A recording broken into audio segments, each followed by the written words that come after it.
Unmuting us. Unmuting us. Hello? Hello. As I adjust my seat.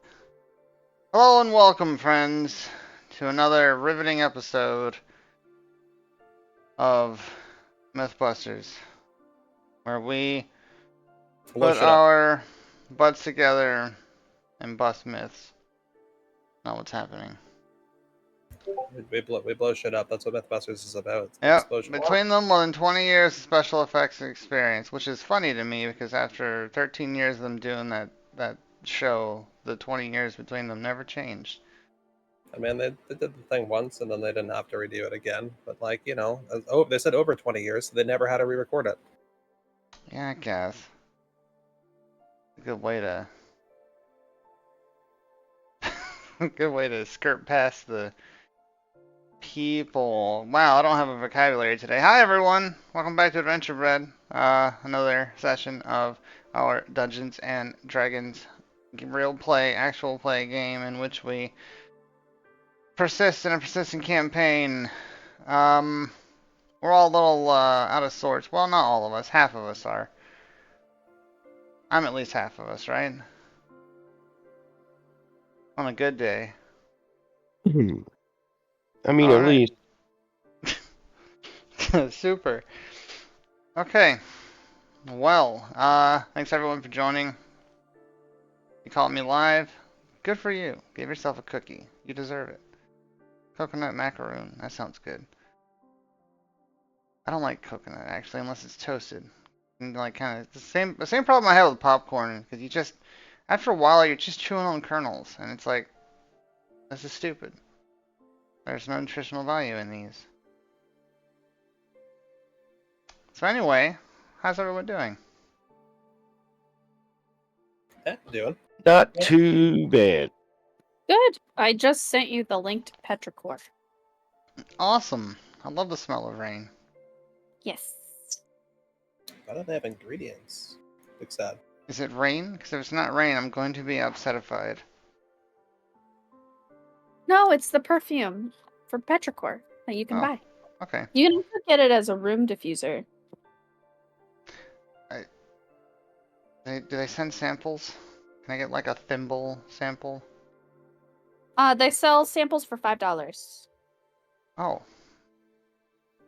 I didn't expect you to answer that in the affirmative. That's awesome. Surprise! Awesome! Session 44 burn unit. We had some wild stuff happen last session. Sort of a, amuse-bouche of activity, if you will. Anyone want to try and cover what happened? Well, I was actually going to ask if you can explain what amuse-bouche is, because I don't know. It's a French term. It means don't ask your DM silly questions. How's that silly? I was generally want to know. amuse-bouche is like, so it's a culinary term. It's like, it's almost like an appetizer. It's like something that's appealing to your mouth. So an amuse-bouche of activity was like stuff that just kind of made you go, Okay.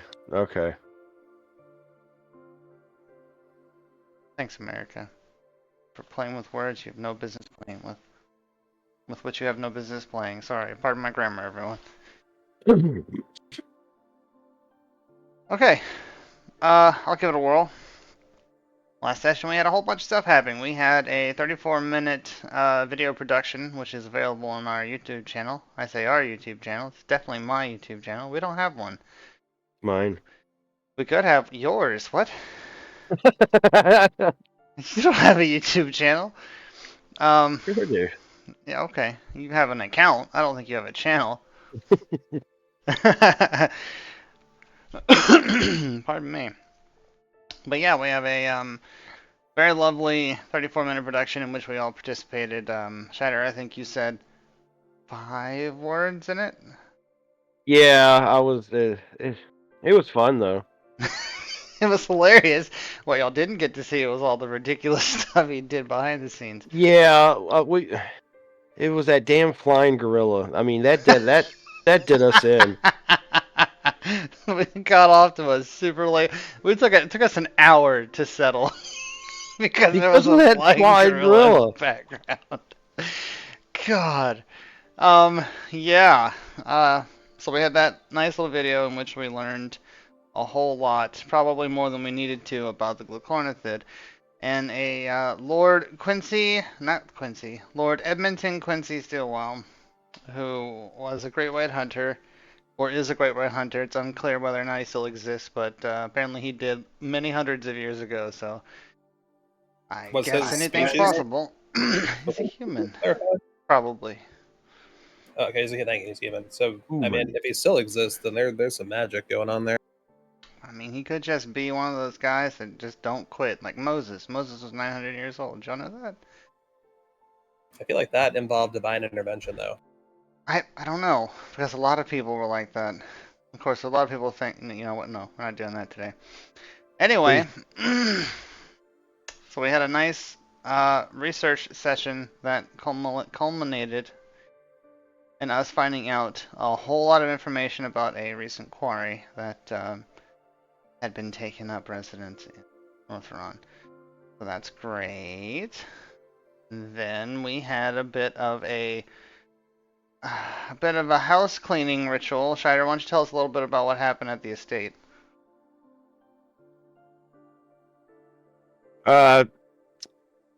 Scheider introduced Hjuldar to the area that he has set up for himself for his apothecary business. Yep.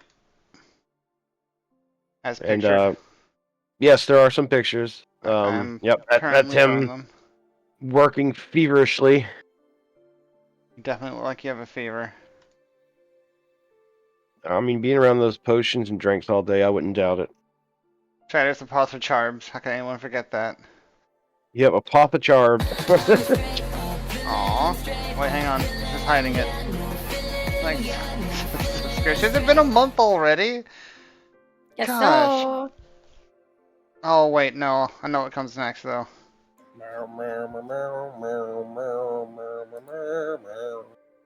I'm actually ahead of it this time. Message effects, what? Are you? What if you're just waiting in suspense? I mean, we're gonna keep waiting. It's up to you. Because the alternative is I start talking and I'm interrupted by blaring air horns.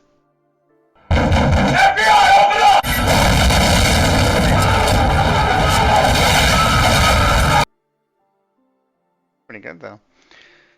Right. Yep, so Scheider, oh, you sent the thing to me. Okay, Scheider. Yeah. Thank you, Karen. So I also got a Dark Flowers sampling set of scents. And there's this one scent called Vampire Blooms. And Weird. it smells exactly like cherry robotessum. Hmm. And I have never been so insulted in a smell in my life.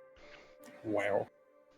Man, we didn't get a lot of tussin growing up. We got a little bit. I remember my formative years were not very tussin laden. Yep, so Scheider poked around his apothecary area. Discovered a bit of a mysterious thing when Hjuldar walked through a door using an ability he hasn't used in like 20 sessions. Is he attuned to that tattoo still? I don't know. I don't think you can unattune to the tattoos. I think the tattoos are permanent, like tattoos. I think there's a process for it, but We discovered a thing behind the door in a very plain Oh room. yeah, that's right. Trying to lead you on.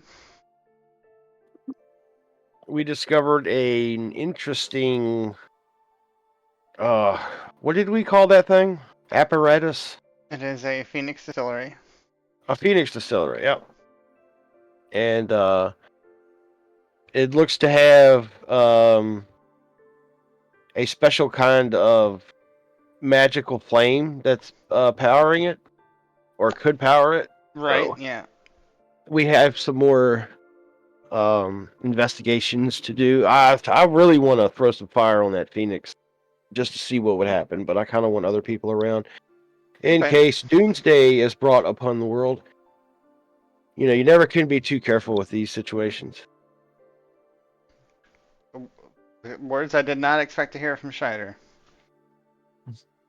And then we went to a stone section, offshoot of the estate, in which we discovered a small shed-like stone structure in which there was an old dwarven, what's the word?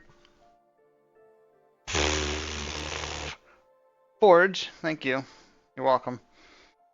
An old dwarven forge that had long since been dead, and some mysterious runes that dotted the walls.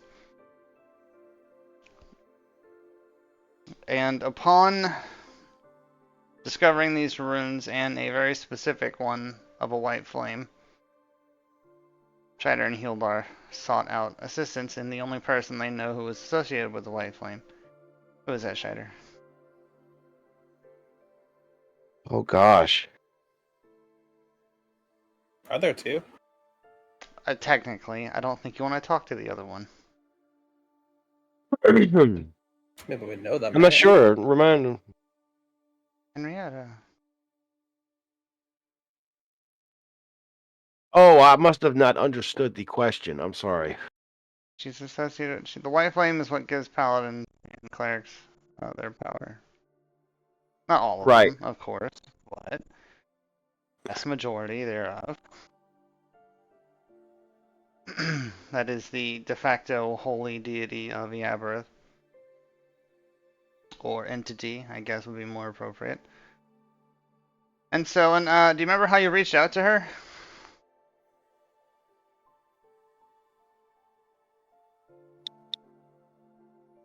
It's pretty wild. Uh, It's pretty wild. I don't remember. Got assistance from a furry woodland friend.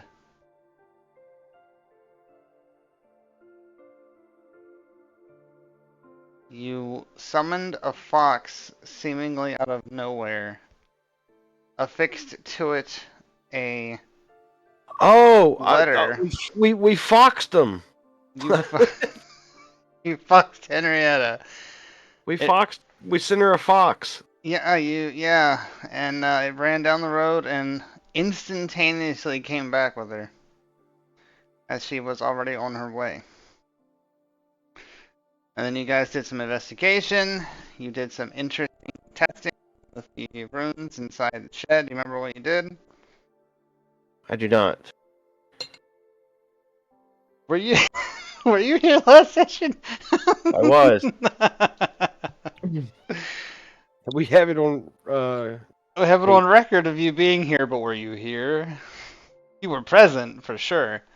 Okay. You guys found some weird runes. You touched them a little bit. They kept throwing you against the wall until you started doing the right things, which involved some spellcasts of sorts. You blew a big hole, a nice, pretty circular hole in the walls.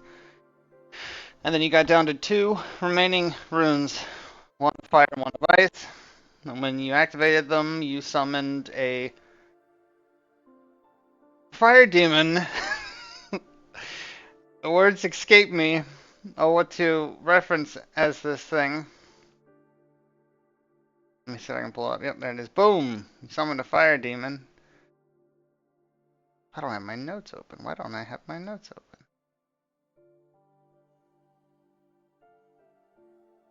Which we then began to try to fight back. Do you remember how we overpowered this fire demon?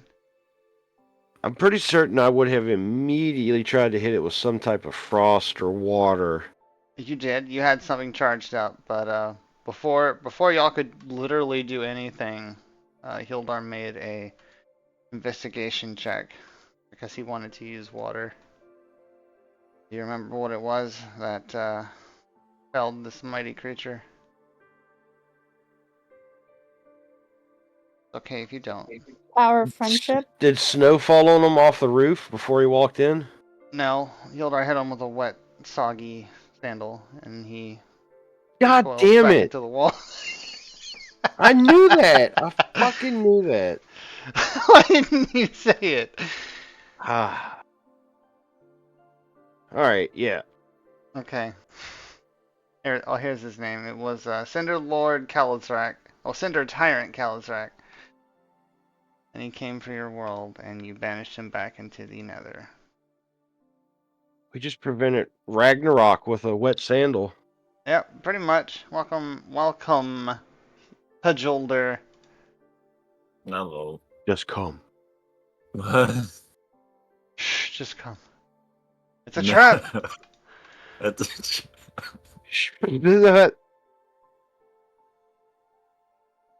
Just come. Like he sneezed while he was running, and someone got the right picture at the right time. Dude, I love that. So when I was big into Twitter before Twitter went to shit. You mean X? No, I don't mean X. Okay. I sent that meme to Ryan Reynolds so many times. You what?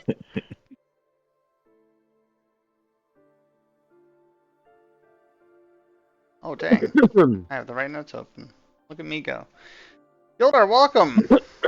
We were just regaling everyone with the tale of Cinder Tyrant Kalizrak as he reached out through the walls of the forge to try and grasp at you guys. Oh. And how you fought him back with a... Oh, what sandal? Yeah. Yes. God damn it. He knew immediately, Shiner. What's Yeah, wrong he with did. you? I didn't know a damn thing. But as soon as it got out of Trog's mouth, I was like, oh yeah, I remember that. That's God. okay. I personally feel that last session felt kind of flat, but I think it's because I tried to take on too much at once. Well, that's what we did with you guys. Viviri and Norjeon, do you remember how your day went? We went to the library and we did some research. Hmm. And then we went to the well, it's not a Broadway. What is it, a Broadway or is it more of an opera? This is It an was opera house. it was an opera house, yeah, but it was a play. Was the format that was described. And we got shown to our box by not Hjuldar. And then we had a teenage kid panic about a piece of popcorn on the ground. She got catapulted away. And then we reenacted a modified version of Much Ado About Nothing, in which we were the actors because of a special contraption that puts you right in the story. VR who?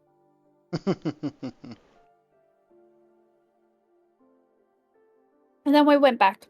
And had a nice long rest. Pretty much. About sums it up. Mm-hmm. It was a nice pull away from the daily drolls that you are all subjected to. Although Shider and Healer always seem to anger somebody that tries to kill them at some point. Speaking of Healer, you're in a bit of a man. pickle right now. Yep. Can't wait to resolve some of that, but before we jump into that, I do have some questions. These are a bit more whimsical than the ones we usually do. So we'll keep them short. I feel like I have an answer for this one. Okay. Well, two of you already have this. So, Shider, I'm going to ask you this. You ready? Yep. If you could have any magical pet, what would it be and what would you name it?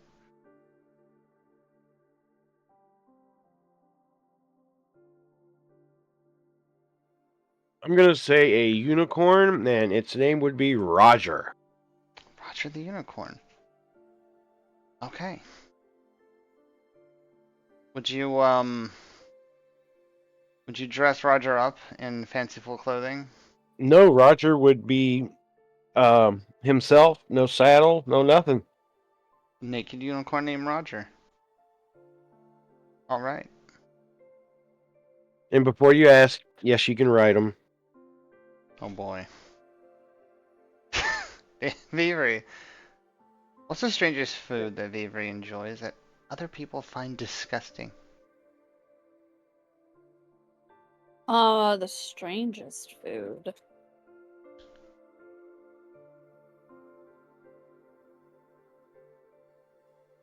It would probably be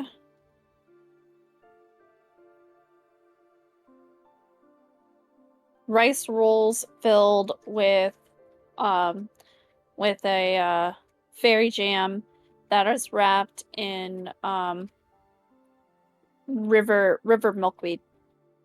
Oh, okay. Yeah, asked and answered. All right. What are the ingredients of fairy jam? Well, it's from the Feywilds, so it's a collection of the wild berries as well as mushrooms that is distilled until it's a nice jammy consistency, and then you add in a little bit of honey to sweeten it. Nice.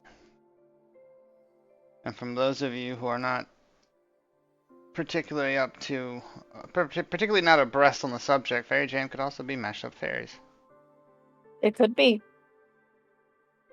Norjeon, Hello there. if you could instantly become an expert in one impractical skill, what would it be? Like what would be kind of Extreme cheese rolling, professional sock puppet theater, squirrel whispering, cloud sculpting, competitive cat herding. Fork bending. There you go. There's the spirit.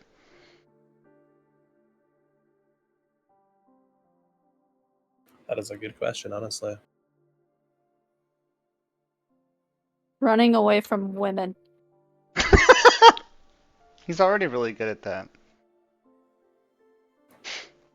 It's a constant effort to avoid the gaggle of geese that follow me everywhere. What about underwater origami?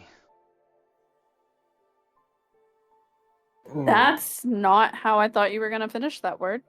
Oh my God! You thought the same thing? What about underwater orgasms? Yes.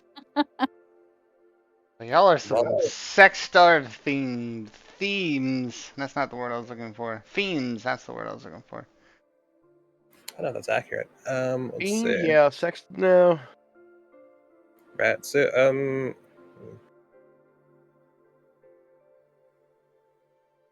What about building ships inside of bottles? nah, there's already someone for that. Artistic toast burning. That's like The, latte art. Image of Artemis that knocks in every slice of toast you make. You can get famous with that. You get rich with that. Here's one for Scheider. Armpit music composition. I'd say he'd be. It took me a minute. Let's go with master flame guitar player. Literally make a guitar out of flame and like an electric guitar and play it. How did I know you would go with something musical? I don't know, honestly. That way, whatever he plays, it's going to be fire. Exactly. It's literal fire shredding. Hjuldar. No. If you had to communicate solely through interpretive dance for a day, how would you do? Well, he had to do that.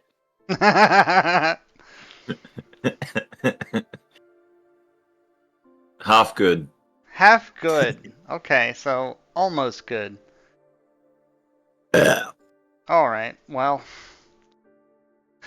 Lowball, let's try it everyone. What's the weirdest thing you've ever had to use as a weapon in a pinch?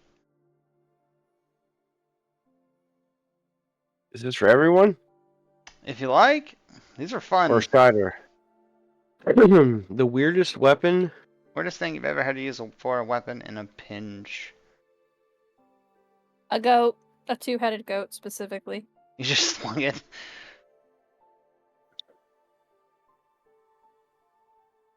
A burlap sack of peanuts. To answer your question, no, I did not throw it. I used speaking with animals, and I convinced the goat to go and double bat someone in the double balls. That's a lot of nuts! That is a lot of nuts. I would get a chair, throw it, but then it'll come back like a boomerang and smack into me. The amount of times that Hjuldar has been pelted with chairs in his campaign. What's the A most ladle. outlandish lie you've ever told, but you got away with? For who, sorry? Anyone. I'm Oh, open to anyone. all forms at this point. Pretty But I'm sure not a every dragon. lie Scheider's told has been found out. Yeah. I think Scheider's well, I just think a this terrible applies to him. liar. Yeah, terrible liar. Hey, I did not have sex with your wife. On the back of the carriage while you were on the way to town. That's what the I'm sound sorry, but I score asked you spells for some butter. What? Did you offer the stick at least?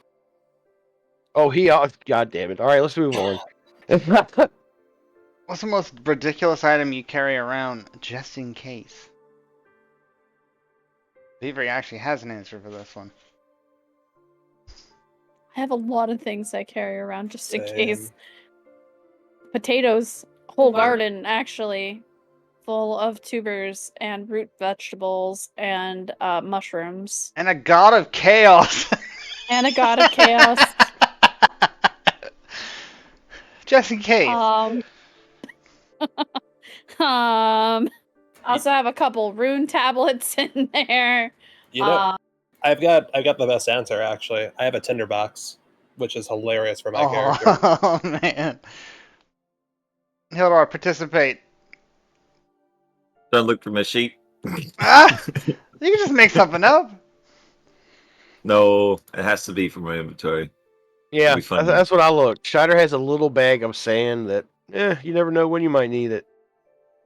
Y'all need some I have a wax? giant rod I've only used once. Like, perhaps he's going to make a ant farm, and he needs sand. Or perhaps he's going to turn each grain into diamonds with his transmutation. Oh my god, why haven't I thought of this sooner? You got to sell them within an hour, man. Guys, we're going to be rich. Hold on a minute. Oh, You okay. better get out of town when that hour ends, man. Right? Exactly. Dude, can you imagine the empire we could create? Shaylor doesn't know With what's what? coming. What? You can't Okay. build Like, an empire we in an can make a hour. business. 45 Uh-huh. minutes, in and out. What? 15 minutes. That's an extra 15 minutes of us getting the hell out of there before it ends. I'm Oh confused. my god. I'm confused. You know we have to do it now. Scheider's Unlovable transmutation. Nicole. Yeah, he could transmute almost anything into anything. You know, within reason. And we were just throwing the idea, oh my gosh, I can make like sand into diamonds or whatever into gold, and we could create some kind of criminal empire where we get filthy rich. We just have to like get out of the area before an hour because that's how long that lasts. You might Because as well bring after a an hour, the disguise kit then. diamonds would revert back into sand. You have to get a disguise kit and run into a random town. Definitely not in Norjeon because if Terran hears, if Norjeon hears about this, we're fucked. I mean, there's also like a whole Inquisition whose whole job is to investigate, like figure that stuff out. It's probably not the place I'd do it for what it's worth. Right, yeah. Yeah.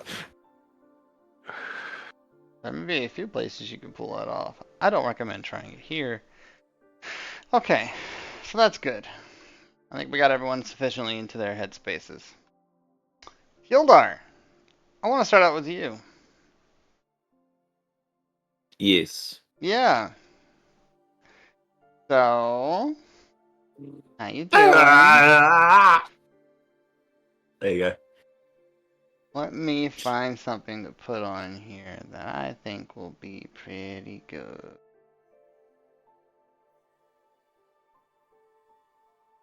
I did not peruse for tense music. Did I just open up? I did open up Sony Vegas Pro. Go away. No, Go away. time to edit. No, this is not the time to edit. Let's do. What's this? That'll work. I'm cool with that. Hjuldar. Mm-hmm. Mm-hmm. Okay. Mm-hmm. So you were privy to a seemingly lighthearted game of truth or dare between Schneider and Henrietta. Schneider, remember how that went? Scheider's and Henrietta's ordeal. Yeah. Well, it went from like yay to no really fast. Yeah, what happened? Tell me a little bit.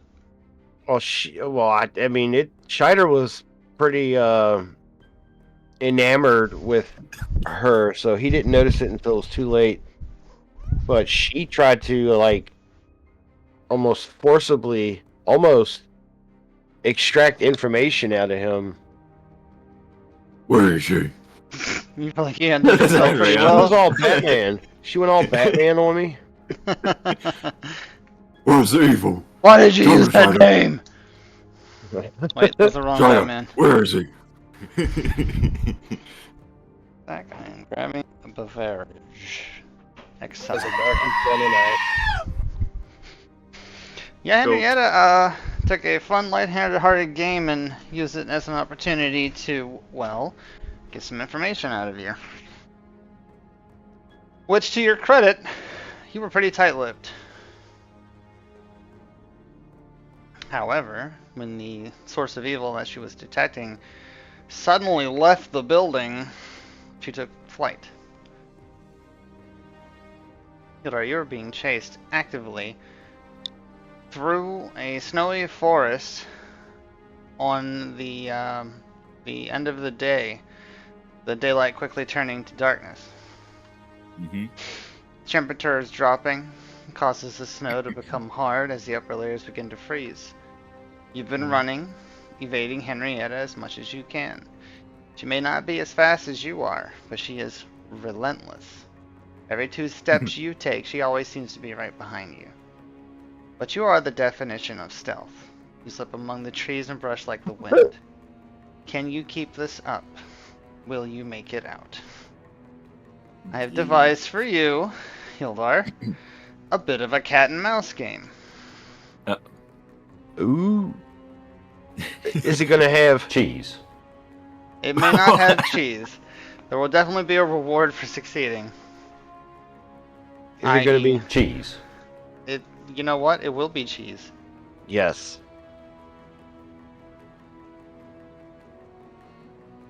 I'm going to put this in the D&D channel. I will put it up on the stream as well. Yes. Is Scheider restrained in any way? No. I can't remember. Can he help? If you like. He might be restrained by something else. The thought of Sir Penguinton's abs? I mean, he just got to see Henrietta's, and apparently abs are his thing.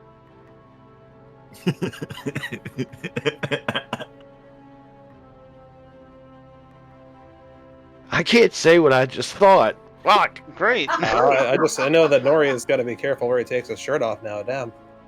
With that strength score of 10 leading in the Right. party, he might be His better. kryptonite or sea gutters.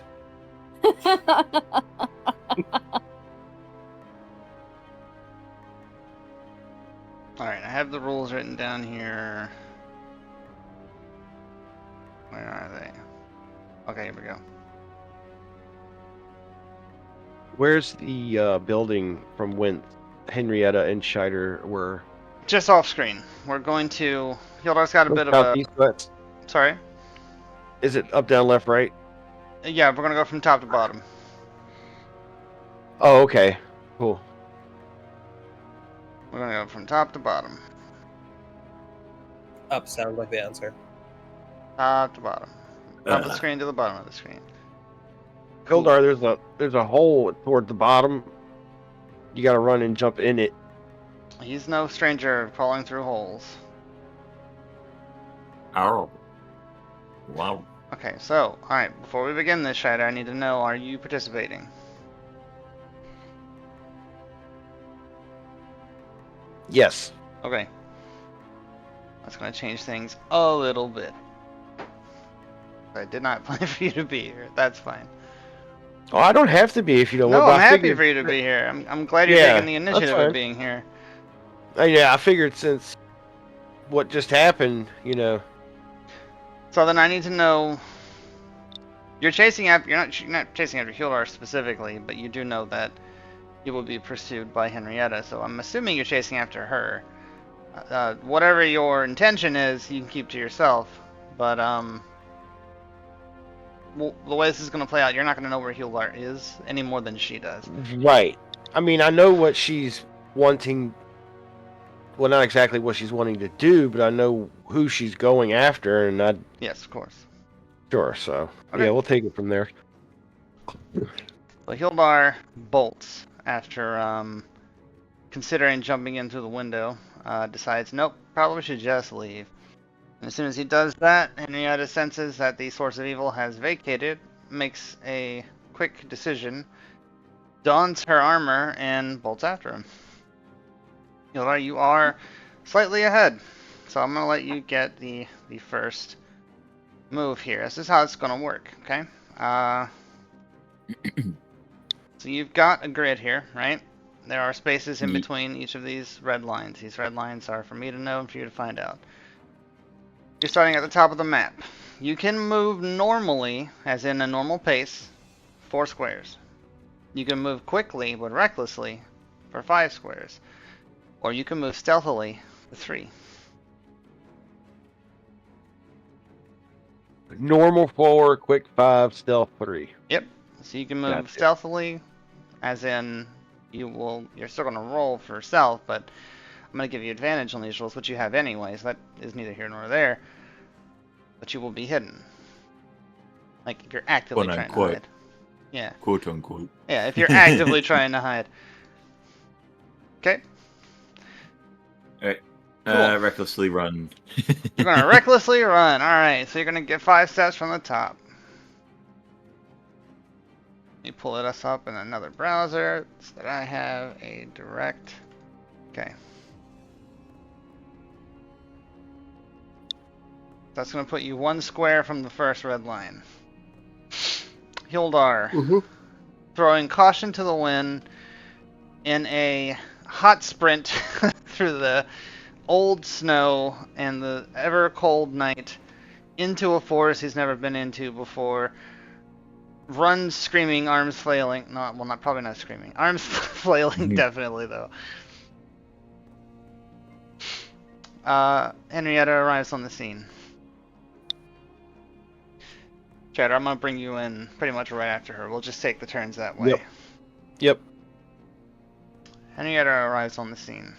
She pauses, panting, stops for a moment, and casts a spell. It's Henrietta.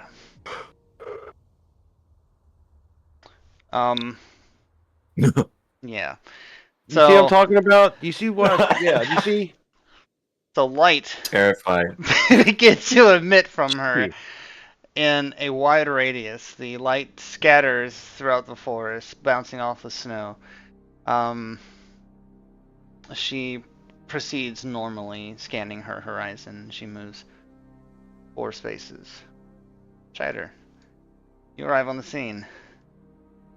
Are you updating the map, by the way, on the stream? No, I can. This is just a picture that I've put up. I suppose it's. You know what? I could actually. Give me 1 hour. 1 hour. Here, what I'll do is I'll do this. Give me paint.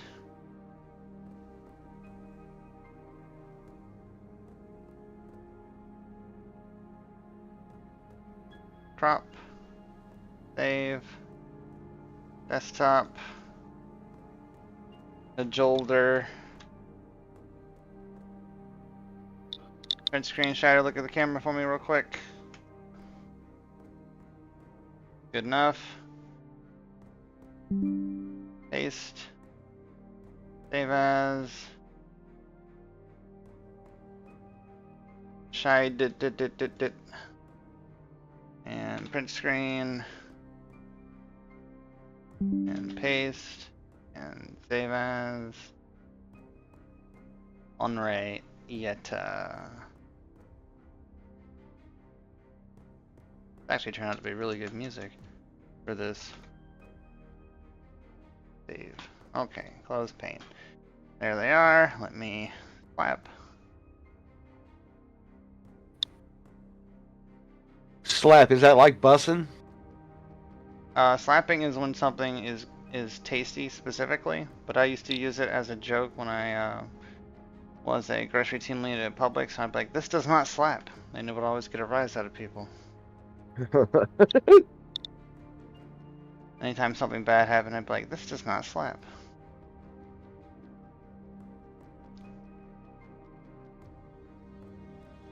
How's that? Looks great. Looks terrible. It looks like my guy is singing Yata. Yeah, duh, yeah, duh. You might not be singing that for long. All right. Well, Henrietta moved, so let me move her.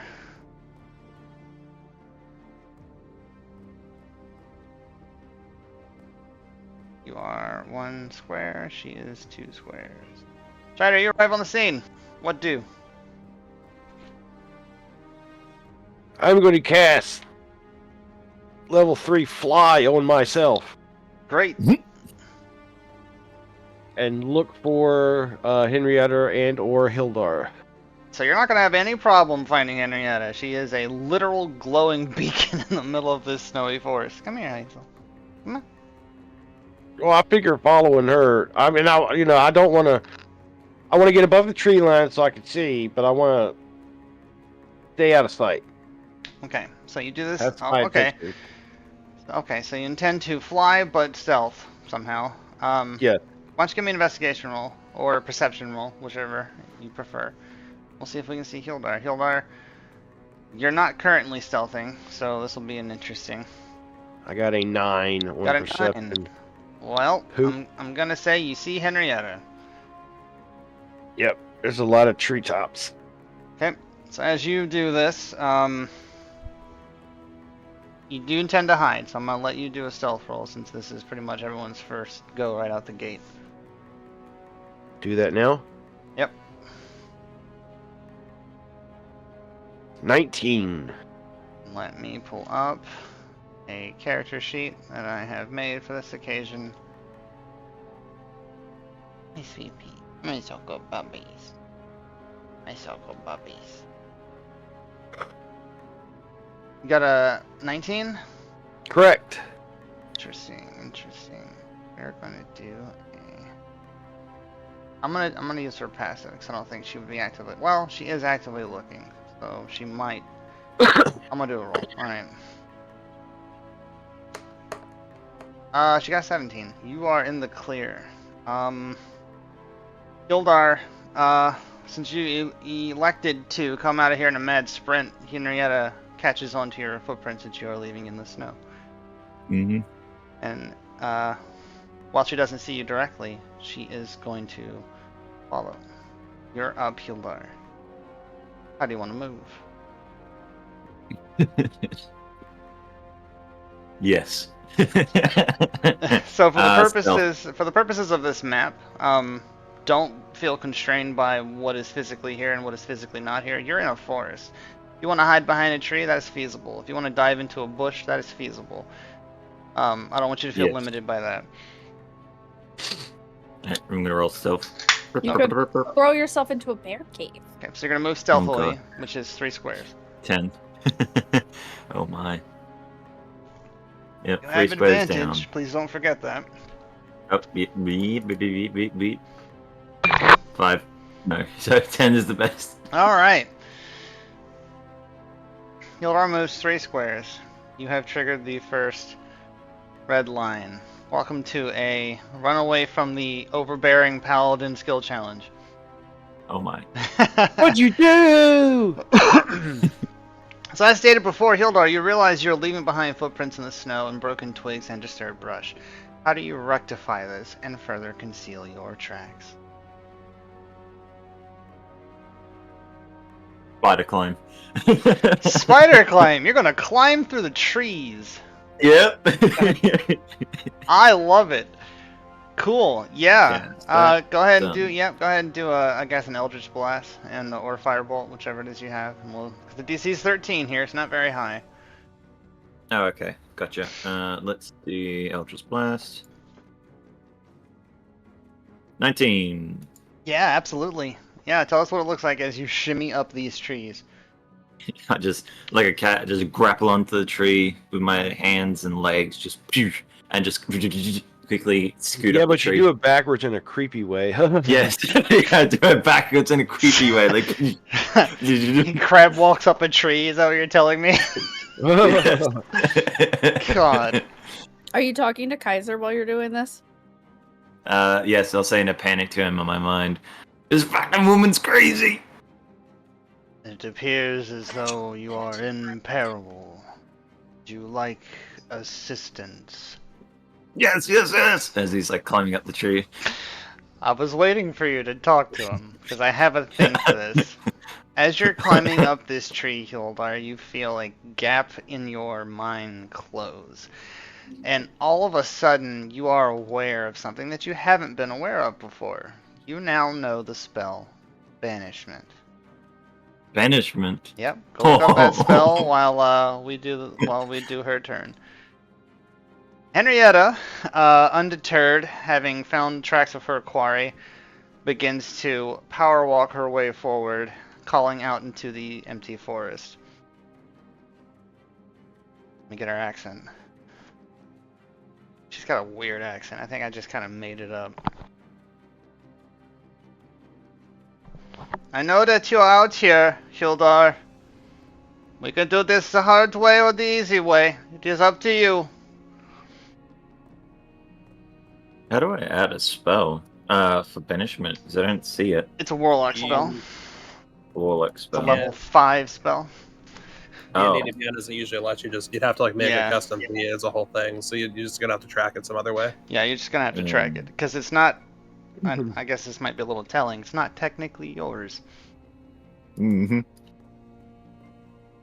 Yeah, I'll have to figure it out later. I'll just have to keep it in mind. Yeah, just Google banishment.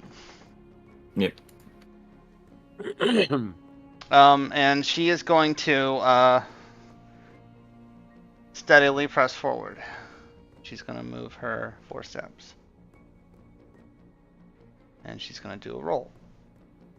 You are actively stealthing. What was your stealth roll? My so far it was 10. 10. Ooh, okay. Well, with a passive, she's definitely going to see that. She sees you in the tree. I hiss. Oh my god. All climbing backwards. Let me get a look at her setup. Okay.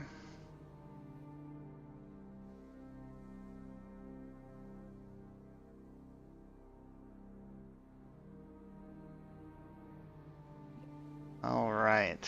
Where's it at? Where's it at? Where's it at? Because she's got a very specific thing I want to use.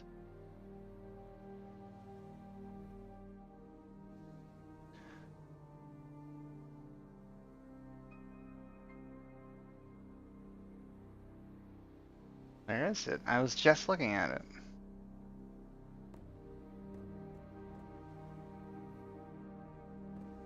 There it is. Okay. She is going to tap the sigil on her chest, and she's going to point at you, and she's going to use her Channel Divinity champion challenge. You must make a Wisdom saving throw, DC 11. not very high, Mhm. or you can no longer willingly move more than 30 feet away from her. Okay. 17, wisdom save. That's good enough. She issues this champion's challenge to you, and she says, "Come down here right now, and let's have this out." No! I'm climbing away. She does a deep sigh. Her chest rises and falls. And Shider, you're up.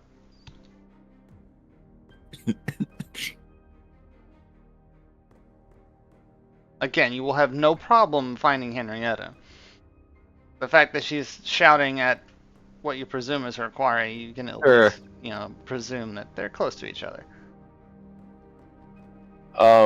I guess with me, is each square 5 feet? Yep. Okay. And I can't see Hjuldar from where I'm at and where he's at. No, but you can definitely see a huge beacon of glowing light sticking out of the forest. Sure. Okay.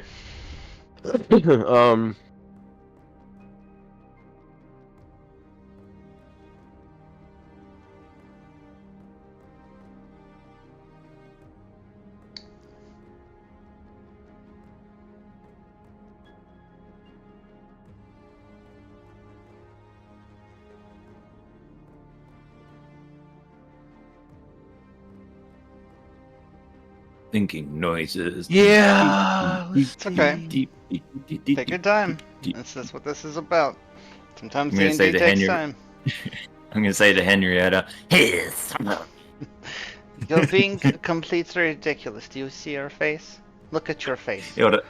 Hilda starts cracking up a little bit. That's what I say to Hazel. Look at your face. Mom used to say that to me. She'd be like, "What a face you're making. Look at your face." So I would flip my eyes in the back of my head.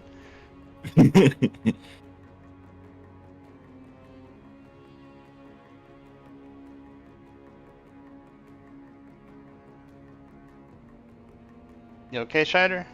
Yeah, I'm just trying to figure a way I can do stuff. Okay. Somewhere else in Northera, Viviri and Norjeon are arriving back at their loft. So the night hasn't passed? Well, this is probably during the opera, I guess, or like maybe towards the end of it. Okay. I'm just trying So- to get by him some time. No, you're fine. It's just, I was like, oh, if it's the morning, we're gonna go bother Mother again. Oh, no, it's nighttime. So Viviri would go to the top, like wherever there's a balcony or wherever that there's direct, like, light to the moon. There's probably roof access. I wouldn't doubt it. Okay, so she's gonna go up there and start setting up for her nightly ritual. But she's going to hold on to her necklace and meditate on trying to connect with bronze. Okay. Let me chime in when you're good, Shider. Yeah, okay. Are you good? Nope. Okay. Yeah, so you begin to meditate and you feel that pull. It's as jarring as it was the first time. I don't know if you remember what the first time was like, but it was like you were falling through the cosmos. Yes. But after a moment's pause, you become aware of your surroundings and you are in the yard of the little lake house of bronze, the Tabaxi. He's not currently visible. Bronze, are you here? I'll start peeking around. Yeah, so you look around. You check around the yard, you check around the immediate surroundings, you have a look at the house. Lights aren't on, and then you turn out to the water and you see Bronze on what looks like a small canoe with like 6 or 7 fishing poles all in the water. I'm gonna give him a wave. He turns, he sees you, and he stands up in excitement and begins to wave furiously, and like 2 or 3 of the fishing poles fall into the water, and he scrambles to try and catch them. Don't rush. It's okay, Viviri! And he begins to collect them, reel them in one at a time. It is a awkward moment of waiting as he gets them all collected and begins to row himself ashore. Shider, how you doing? I'm ready. Oh, you're ready. Cool. Tell us about what you're doing. Right, so I have 60 feet of fly, so I'm gonna try to go to the left Okay. 30 feet and then come down 30 feet. Okay. No, not down 30 feet. You want to move diagonally 30 feet. Or 60 feet. Yeah. Again, stealthily. I want to be in the. So you're not a bishop. You don't have to move forward or sideways. You can move diagonally. I want to be in the round tree to the right of the pair of round trees. Oh, over here. Like being the top of that one. Okay. Shider dips into Do I a roll tree. stealth? If you want to be stealthy, yeah. I absolutely do. Alright, do the thing. 14. 14, okay. You feel Ooh, stealthy. baby. I hope so. That was just barely, let me tell you. um, Okay, is that your turn? Tell me you made us wait 8 minutes for you to decide to hide in a tree.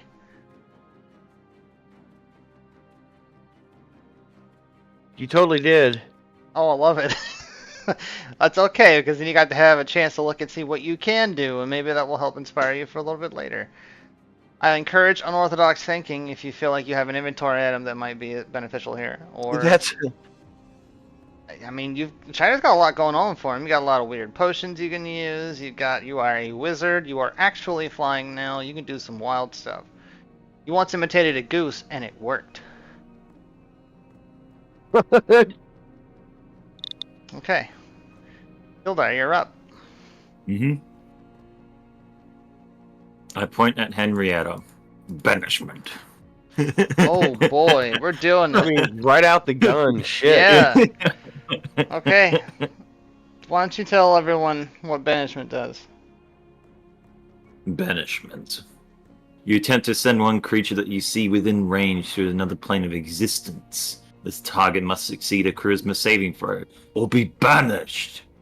What's The the target charisma is throw? made. Oh, save for charisma. It's gonna be based off of your spellcasting. I think it is. Let's see. Component duration. It doesn't say. What's That's your a bit spell weird. save? Oh, As a spell warlock. save. As a warlock. Because Ooh. warlocks use charisma, right, to cast. Let This me will be have your a pact magic, essentially. I mean, not really, but essentially. look. Okay, so for warlock save DC, Mm-hmm. is that the right one? Pretty much. 13. 13. So a charisma save of 13. Mhm. That sound right? He Okay. asks into the void. Okay. You do the thing. Here we go. Why don't you give us the rest of the description while I figure this out? If the target is native to the plane of existence that you're on, you banish the target to a harmless demi-plane. While there, the target is incapacitated. The target remains there until the spell ends. Spell duration is up to 1 minute and is concentration. Wait, hold up. Uh-oh. Mm-hmm. My spider climb requires concentration. Sure does. So I'm gonna have to drop that. So I wasted a spell. Oh well. Well, You're already in you're- the tree. if you're not in a good spot, though, you're gonna just drop. No, I'm in the tree on the top. I think it would be sensible for him to be standing on a branch instead of like face hugging a wall. Not a wall, Yeah. a branch, like a trunk. Okay. He's Christmas sloughing it. Here we go. Where's... What was that thing we said the other day in Fallout? I don't Something remember. sounds what? Gooshy. Or Gloopy. Goopy. Gloopy? I don't remember. Oh my god. Was I around? Because Gucci sounds familiar. It might have been. It's like, something's gooshing. That's what I said. Something's gooping. That's what. Yeah. Something's gooping. Oh my god. All right. What was your save DC, Hjuldar? 13. She for rolled a Warlock. 13 exactly. Wow. Defender win. Defender wins. Who's the defender in this situation, Hjuldar? Probably not the offender, which is the person casting the spell. Offender. Offender. Say it like that. Offender. So, you point your finger at her. You feel this surge of... I don't even want to call it energy. This feels like the absence of energy. It almost feels like it's draining you. As you cast a spell on Henrietta, who stares you down, and she pulls her hands out and she says, "Really? You want to do it like this?" Hjuldar nods. She says, "Okay. The hard way, then." Henrietta's going to take her turn. She's going to...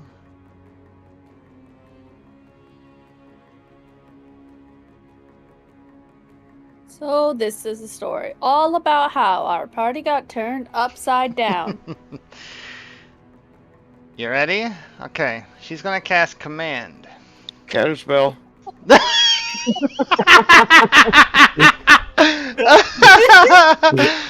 Oh my god, alright. I was waiting for it this whole time.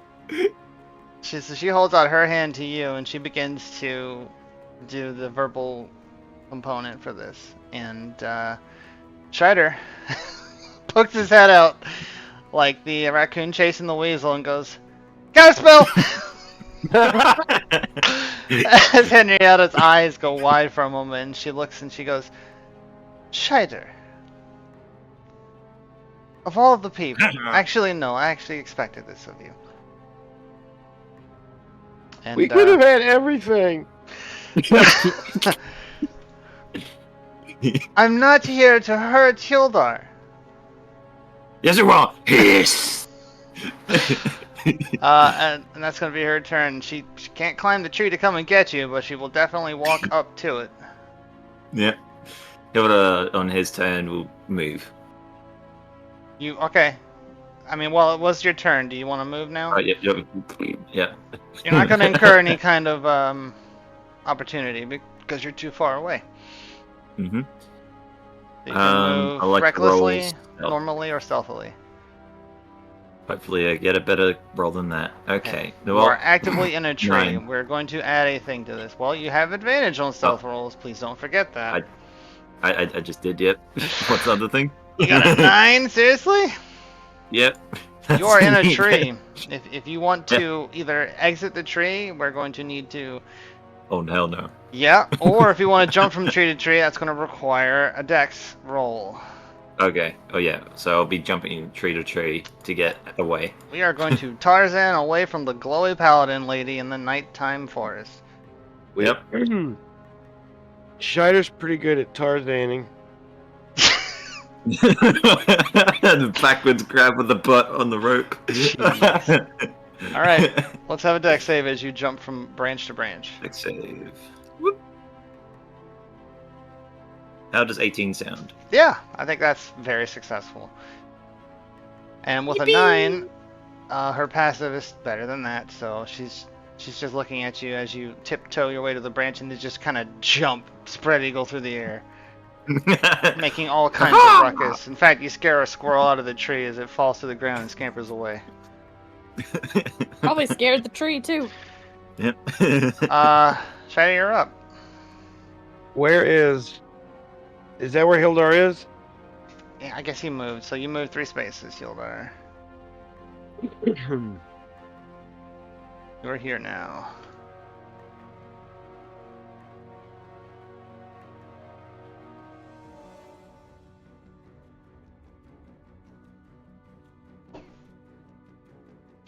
So mechanically, I guess you'll need to know this, Hjuldar, and because this will probably affect. Actually, give me an Arcana roll. Let's see if Hjuldar would know this. You too, Shredder, if you Oh want no, to know this. 4. A 4? Okay. Hildar's too scared. He's just running. Dirty 20. Dirty 20. Shredder, you know that her detect good and evil has a range, 30 feet. You know that if Hjuldar probably got 30 feet away, she wouldn't be able to see him anymore. Okay. Unless she was physically upon Is him. it my turn, you said? Yep, your turn. What do you do from your hidey hole in the tree? Or whatever you want to do.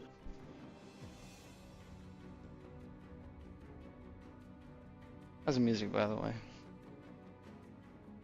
Is it loud enough? Okay, so I can make it to Hjuldar if I want to. Yes. Um.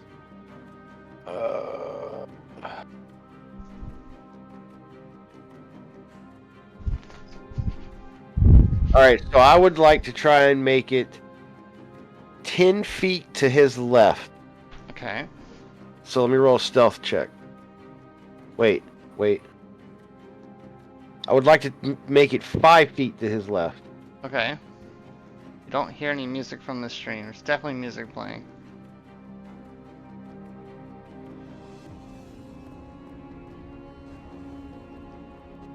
I hear the So music.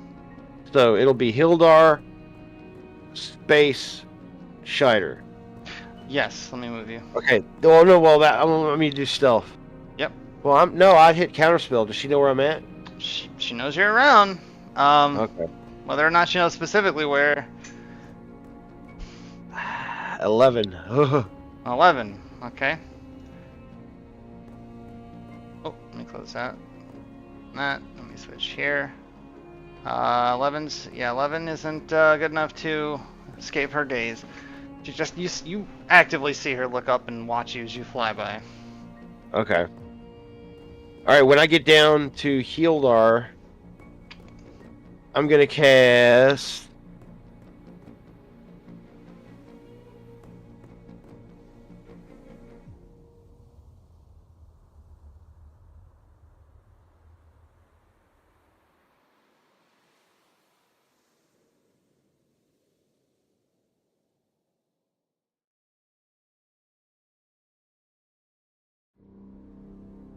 You're going to cast. I'm trying to decide. I've got 2 spells I want to cast. Okay. I urge you to consider your actions carefully. Yeah. Viviri, it is so good to see you. I will cast Liamon's tiny hut on myself, which has a 10-foot radius. Okay. So now Hjuldar is enveloped in it. Okay. Hmm? Shredder's gonna bring this to a screeching halt.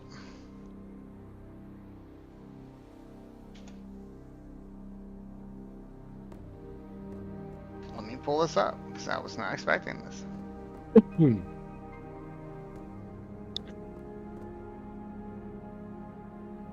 Bum ba-da-dum bum. Bum bum ba-da-dum bum. Ba-dum ba-da-dum bum bum.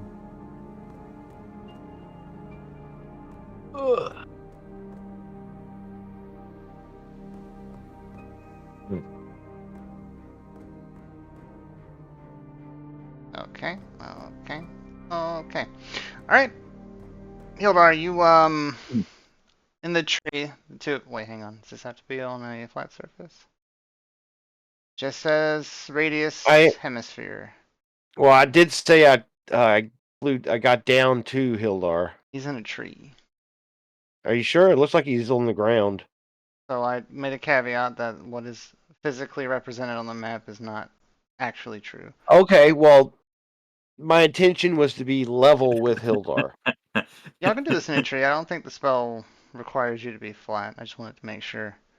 Okay. It just says Well, around and above you, so it's literally sure. a sphere at this point. Yep. Yep. I love Terran's comment. So this is how we get the story of a new artificer. So, sorry, you fly up, not run up, to Hjuldar, and you instantaneously create this bubble that encompasses the two of you. Hjuldar, you are suddenly encased in a very comfortable spheroid. What does Ooh. it look like on the inside, Shider? You get to customize it.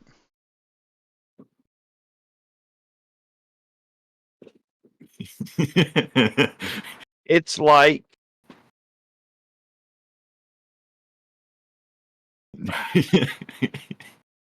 I'm terrified. It's just all the vampire pillowcases. It's just made out of that. well, shit. All right, so the first thought that came to my mind was it's like you're in a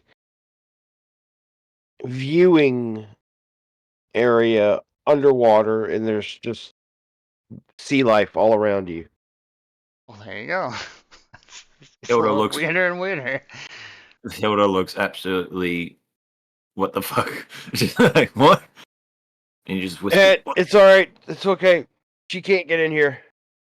He looks over to his right and you see Shine just like floating. Oh, hello.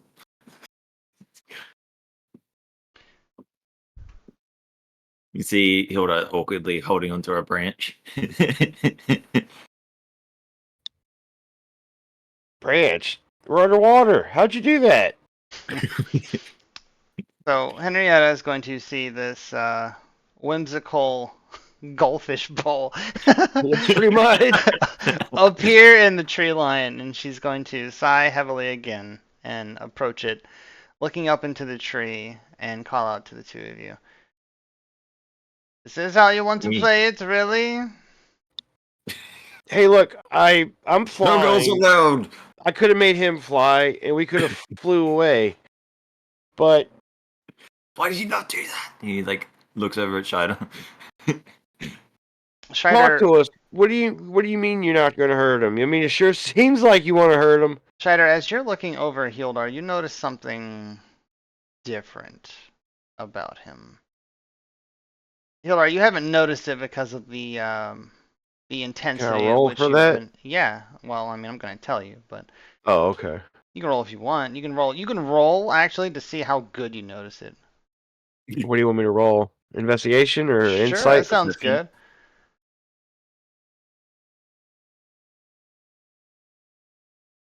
So is that Huh? she got the 7. Shut up. 7. Hey, that kind of looks weird.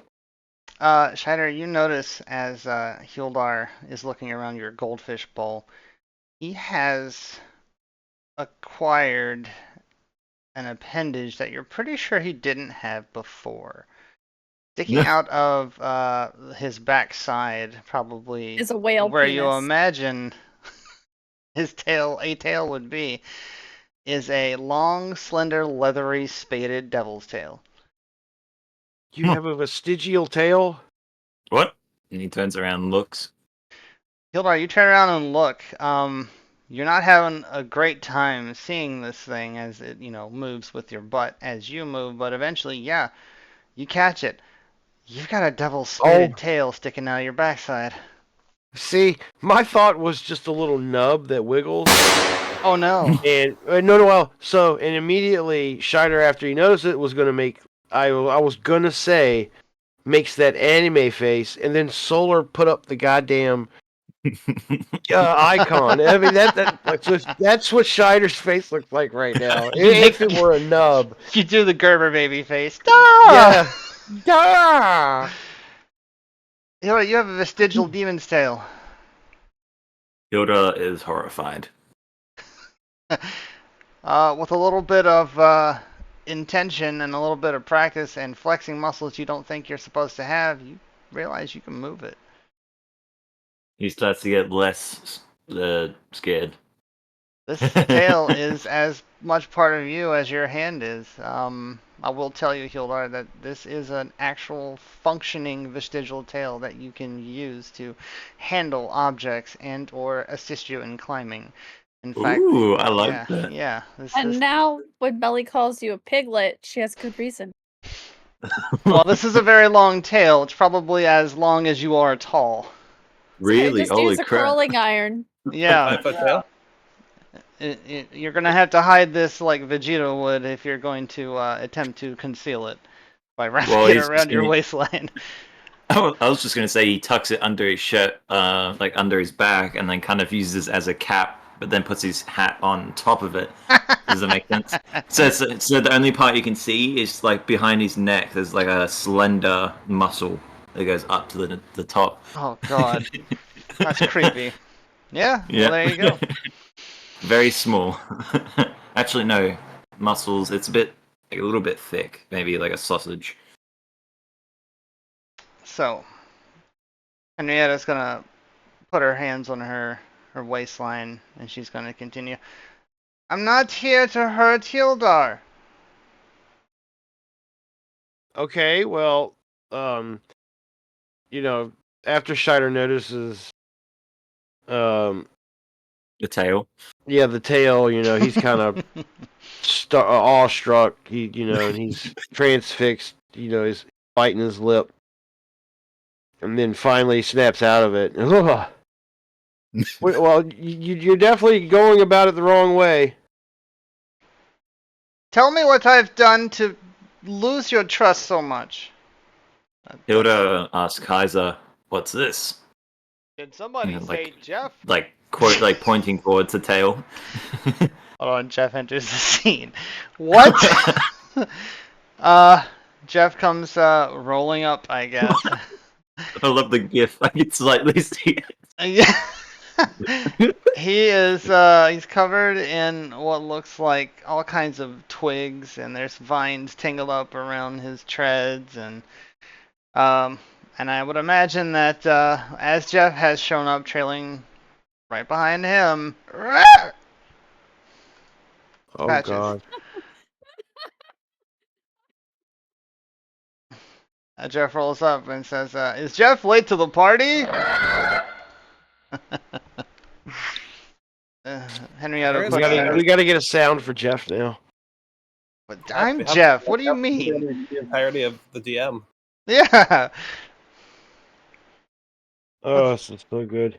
Beep boop. Jeff is doing a calculation. The sound you want. Henrietta pinches the bridge of her nose. And she says, I can't even right now. We'll talk. Let's start talking. Talk. Weapons Scheider, down. I am a paladin. This is my wheelhouse. There is an evil afoot. I have to find it out, and if I must, eradicate it. I don't know the nature. I need to talk. What is hard about that? Okay, you did hear the word you just used, right? Eradicate. Well, yes, evil must be eradicated. What, you like evil? Is there something I- you need to tell me? I do not. So then where's Hell the yeah. issue with evil eradication? I don't imagine that Hjuldar is an evil dwarf. That doesn't make a whole lot I of sense. doubt that also, but So- evil sometimes has a habit of being intertwined with good, and they can't be separated. And Hilda's just doing don't like know.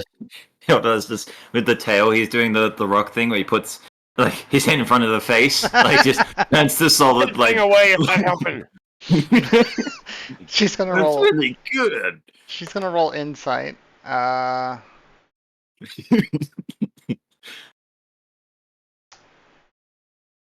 You're not trying to deceive her, Scheider, but you are saying things that she can put together.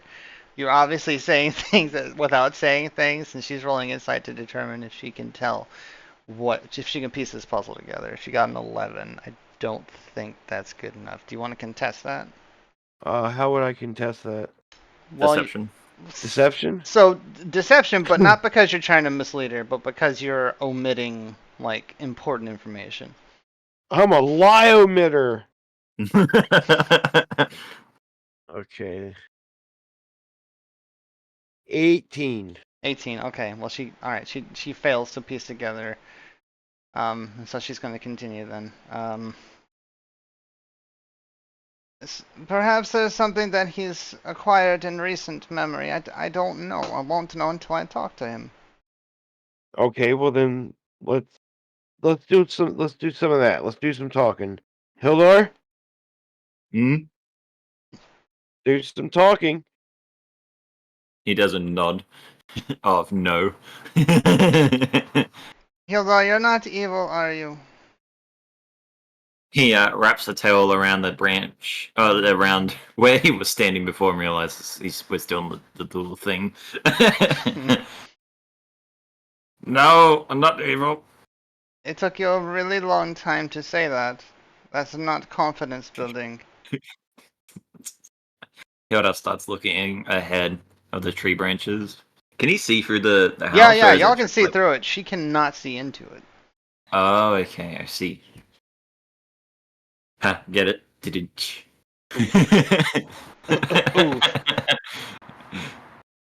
The eradicate part, Sola said. Have you, in recent... I don't know the time frame? Oh boy. Oh, Thad. Okay. Who? Henrietta. I had a feeling. This is wild magic. This could be a good thing. Uh-oh. Alright, Henrietta's You gonna doomed roll. us all! Oh, here, I can do this on stream, actually. Stream roll. Ba-doo-ba-doo. Log in with Twitch.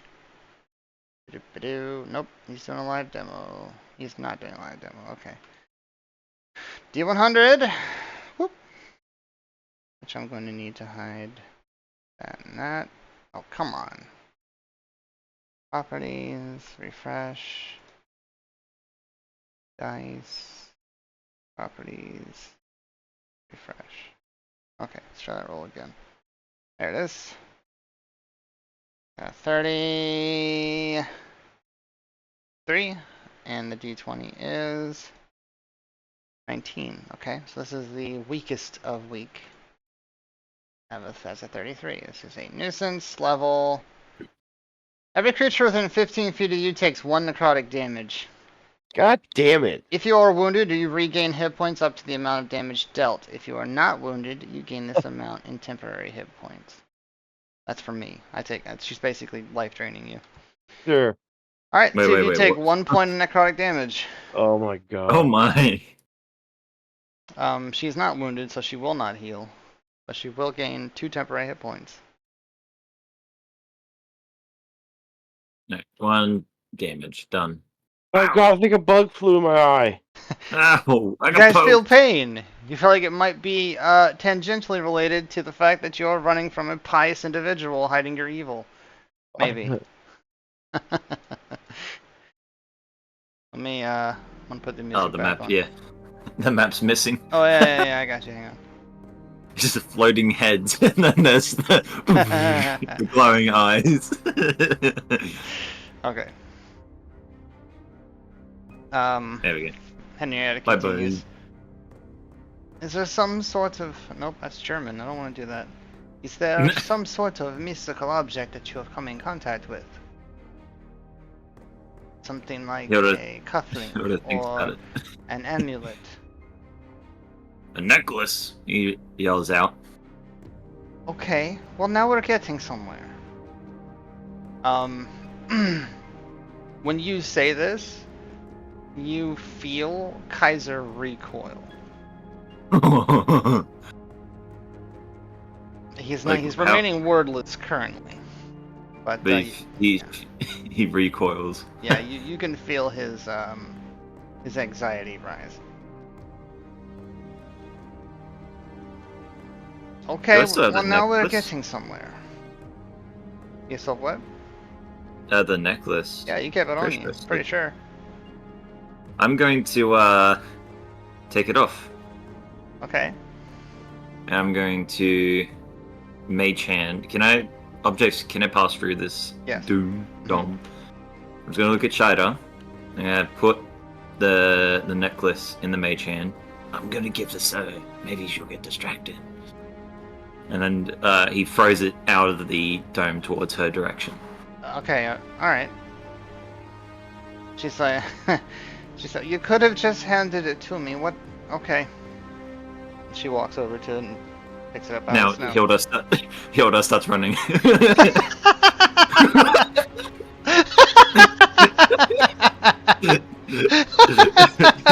I don't know what I was expecting. All right. Yeah, we can put it on your turn. How do you want to Yeah. recklessly run through the trees? Stuff hasn't been working, so yeah, he's just gonna recklessly run Okay. So we get you 5 as spaces, far as he can. and that is going to trigger the next DC, which is great. You run upon a small family of deer as you are bolting through the woods here. You nearly topple one of them. They are on the verge of making a huge scene, potentially alarming Henrietta. What do you do about that?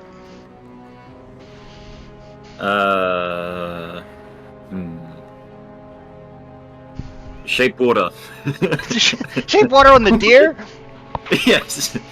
I encase it in snow. Okay, no, this is a family of deer. Oh. You can. I'll let you do this. We're getting into some weird alignment territory now. Shape water. Shape the snow. The deer look at you. Into... You see them glancing into the horizon. Their legs tremble. Actually, I'll shape water onto myself to make myself look like a deer. A white deer. Alright, DC 13. I will let you hmm. use this as either the spell that you want to use it as, or if you want to use it as performance or persuasion, I'll let you roll those two. Or animal handling, I guess, could technically work. I'll go with performance. Alright. Oh. 9. Okay, well, Hjuldar, I'm afraid that 9 is not good enough. You shape water, but you don't quite get it right in your haste, and the deer that you make looks like an amalgamation of several deer, and it is very terrifying, and the family of deer all sprint in different directions, and Henrietta's head jerks in your direction. Yeah, hold on. I was like, fuck. And shakes off the snow like a dog. Just and the tail just goes loose, so it just pops out. Boom. Henrietta groans loudly as she takes her turn, and she begins to march strongly towards you, or towards that direction. Getting 5 paces. What is Shida doing? Is he just sitting there in disbelief still? Probably, yeah. It's like, what the fuck? Shredder. Hjuldar has just wasted your really cool spell that lasts for 8 hours. Yeah, right? You're up. I'm just gonna hang out right here. You're like, well, screw you too, buddy. It's nice in here. I mean, I tried to create a nice, neutral area for us all to discuss what's happening. As Henrietta is I could walking. have changed it. Yeah. We could have had refreshments. Some spotted tea. Could have got somebody on the cell phone, which doesn't exist. Yeah. As Henrietta is charging her way down through the snow, she says out loud to where she thinks you are, "You're not making a very strong case for yourself, Hjuldar." You're a small toot. You want to give your position away? I'm okay with that. No. We'll switch to your turn Just adding again then. flavor. You're up. Oh, I'm up? Okay. Yep. Minor illusion of myself. Minor illusion on yourself. Of yourself. Of myself. Okay. So it looks like me. It's just a 2D image. That's all it is. Okay. So it's a cardboard cutout of Hjuldar. It's a cardboard cutout of Hjuldar. Surprise. Just Yep, and I'm going to put him 30 feet to my right in a bush. So she can see it. okay. This is counterintuitive to the direction that she heard the deer from. I'm gonna have her roll some sort of insight to determine whether or not... Like, you can do the spell, right? The spell works. Yep. But now she's gonna roll to determine whether or not this is actually you. What is your spell DC? I will roll against let me have that a look. insight. So let me double check where I got that spell from. That was from Rogue, which is Mhm. 14 save DC. Alright, so she'll roll an insight, see if she can beat that with... Where is insight? Right there it is. Boom. She rolled a 5. Hmm? Cool. So, it's her turn then. Let's, let me do a thing real quick. Does the Spider-Man pose like, no, I'm fine, no, you're fine. With the minor illusion. As, Henrietta charges her way towards this fake copy of you. It's now your turn again. Stealth. Okay. Oh god, alright, do another roll. Wow, rolls are not good tonight. 10. Okay. 10. The fact that she's not actively searching for you currently probably plays in your favor. You do notice as you approach this portion of the map that it begins to slope quite significantly downwards. Okay. Cool. Hmm. So you've I got an cast idea and for you've that. moved. Okay, fine. Yep. Henrietta's up. She's going to approach this fake you. You're going to hear her say, "Nothing to say now. Come on, let's go." And she's going to stand there waiting for you. Let's go, Hjuldar. I'm going to make the minor illusion. Can I do this, by the way, just for It's not flavor? your turn. You can do it for flavor. Go ahead. Okay. I was just going to say create a sound of ah, and it just disappears. As she touches him, like tries to grab his arm or something. Okay. You do that and she groans. She says out loud, "I'm getting tired of these games."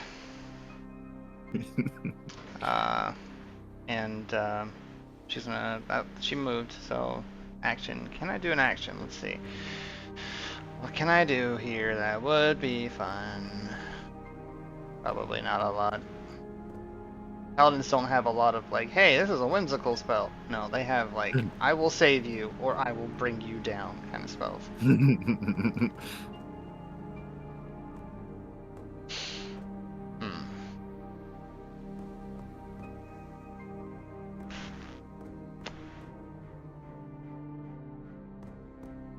Interesting. How about...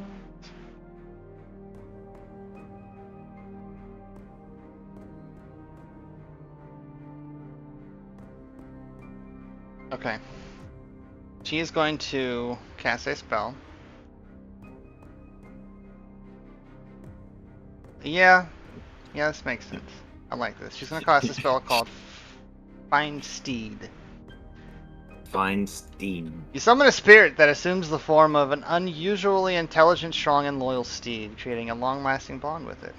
Appearing in an unoccupied space within range, the steed takes on a form that you choose: a warhorse, a pony, a camel, an elk, or a mastiff.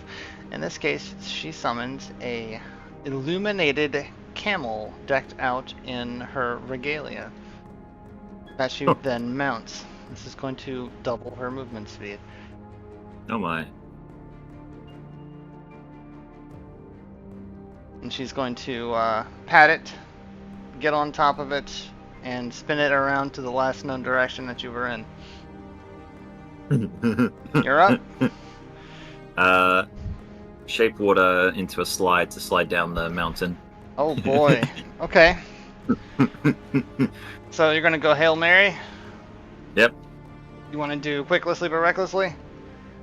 Wait, what? Quick or recklessly? Shape water, you can only do so much at a time. Yeah, 5-foot cube. That's his size. That's about right. Yeah. But are you making a sled or are you making the ice into the slide? Into a slide, the ice. You're shaping the hillside. No, just kind of grabbing snow and stuff, just shape it into a slide. Alright, so Shape Water has a range of 30 feet. It is instantaneous cast, but that means it takes 6 seconds. So you can only do 5 feet at a time. I'm not sure that would work for how fast going down a slide is. Also, this is turns then. So you That's can an freeze entire the hour. water. I will call that if you want to make an ice sled. I'd let you Okay. do that. Oh, let's do that. Whee! It says it unfreezes in 1 hour, so let's hope you're not sliding for an hour. Yeah. That would be wild. That sound good to everyone? Is that a good Yeah. interpretation? Okay.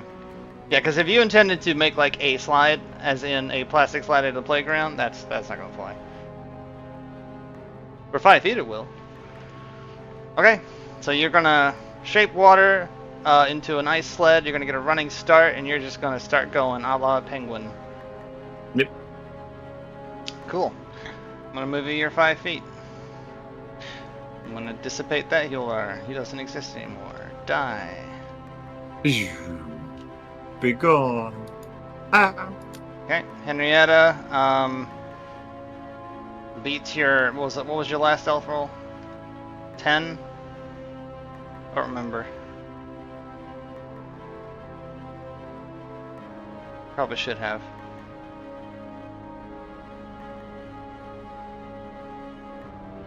Hjuldar. What was it? What was your last stealth roll? 10. Okay, yeah, that's way below the passive. It's alright. She's going to detect you casting the spell. Does it have a somatic or a verbal component? Because that would probably be the reason why. Let's see. Somatic. Non-verbal? Non-verbal. Okay. Oh, maybe she'll hear it. I don't know. Or maybe she'll just catch you out the corner of her eye. And she's going to make her way over to you. Before we do that, let's resolve this line that you've just crossed. In front of you lay old, but still primed bear traps. Some of them are partially obscured by snow. It will take some time to suss out where these are and how safe it will be to travel. If you forge ahead carefully, this will take you more tiles, or it'll take more time. If you go around it, you'll lose time, but you'll be safe. Which is going to be wild because you are sliding out of control. Yeah.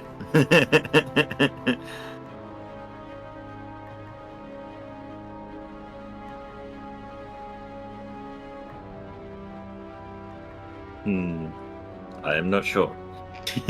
So you Try and be can careful. move slower and take your time Move through slower. these, which that's going to be weird. Or you can go around and it'll take up more time for you to get through them.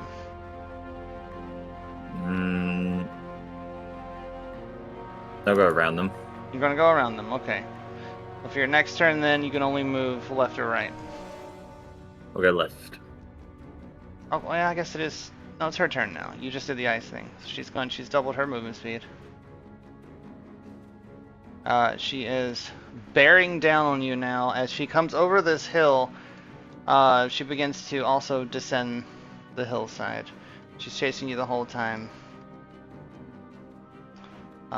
She has noticeably gone quieter.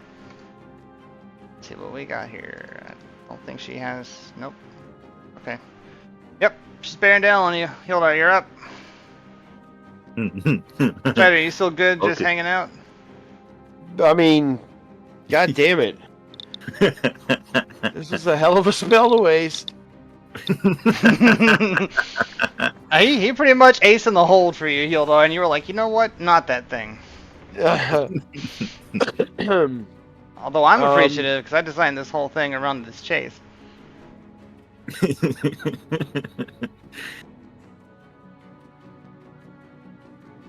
Guess I'll go ahead and exit it and start tailing them. Okay. I'm still got fly on me, so I'll stick to the treetops. Expendious retreat, I would like to cast. Expeditious retreat. Yes. That is warlocks. I need to make sure if I was to cast that, take that out of my war pact. Bonk. There we go. And we're going to cast that. That allows me to move at an incredible pace when you cast the spell, and then as a bonus action on each of your turns until the spell ends, you can take a dash action. Okay.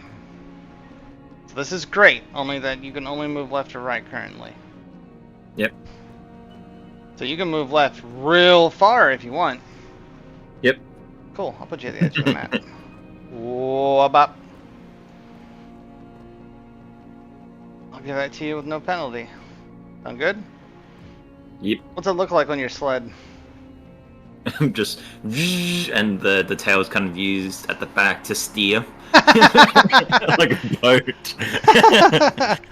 Let's see Just what this warming baby up to can the do. idea. Thump, thump, thump, thump, thump, thump, thump, thump, thump. It's warming up to the idea of the tail, but as they're still kind of scared and terrified. This is great. Henrietta's obviously going to see you kicking up this tail, and she's going to adjust her path as well. And on her paladin camel, keeping pace with you. But she's still enough away that you are in the clear. For now. Scheider, you're up. Falls asleep.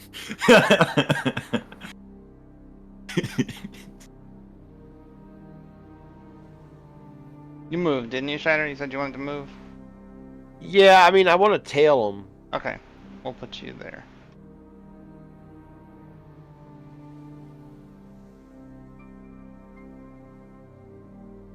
And you're just trying to avoid her right now, right, Hjuldar? No. You hear in the distance. So far, the only aggressive action that has been taken has been against Henrietta.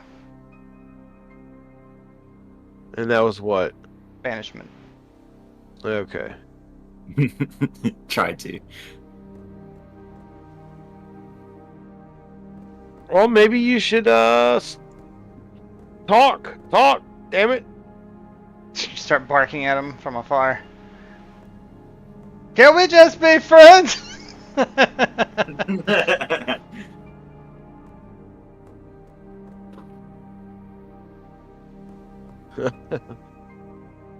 Yeah, I mean, I'm just trying to convince him to stop and talk. I don't want to throw any spells to try and make it go either way. I don't want to seem hostile to, Okay. you know. So let's make that a mechanic. Hjuldar, you hear Scheider shouting that you guys should have a talk about this. I would like for you to roll insight. Or, yeah, roll insight. Scheider, persuasion, definitely. Scheider roll persuasion? Yeah, you're trying to persuade Hjuldar. 4 insight. 9. 9. Okay, well, it's not a super convincing argument, Hjuldar, as you are being bared down upon by a glowing, muscular lady on the back of a large, shiny camel. But, you definitely understand what he's getting at. However, it is still up to you whether or not you wish to do this thing. But talking it out right now doesn't sound too bad. After Kaiser's recoil, he goes, nope. He continues. Oh my god, okay. Yeah. Alright. Well, then it's your turn, Hjuldar. What do? Run! Forest, run! Are you just gonna go full out? Okay. Yep. You're gonna cross the threshold again. Yep.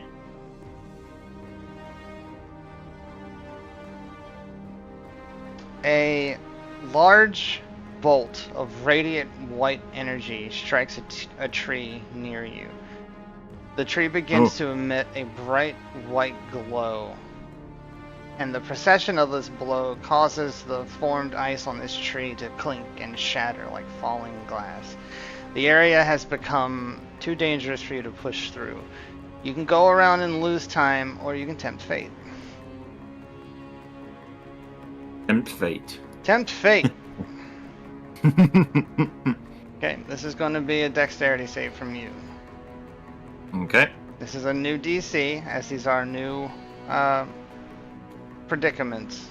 The 15 DC, which probably isn't too bad for you. Alright. 24. 24, that's really good. So tell us what it looks like as you are avoiding this ice. He just just sliding back and forth with the tail and using the tail to whip some of the ice out of the way. Which Oh god, okay. Hjuldar hanging 10. Cool. Yeah, no, you do it with expert ease. And Nietta's gonna keep pace. Hey, Hazel. So she is on a mount, but because this is downhill, I'm not gonna have her right on top of you. But as soon as this level's out, you're gonna be in trouble. Shadow, you're up.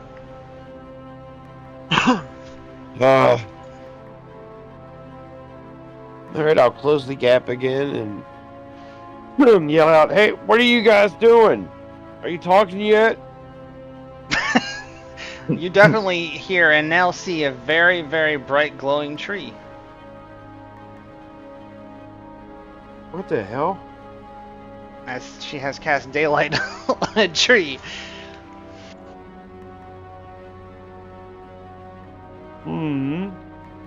Okay. So no, like, concrete action from you? I mean, You can do whatever you want. I'm not trying to coerce you. Somewhere there's a tree saying to another tree, "Look at my glow up." yeah.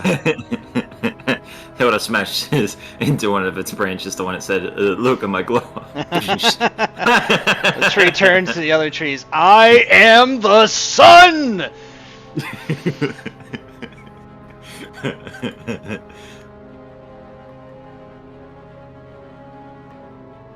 Hilda sighs and goes like, "Well, I didn't have to do this."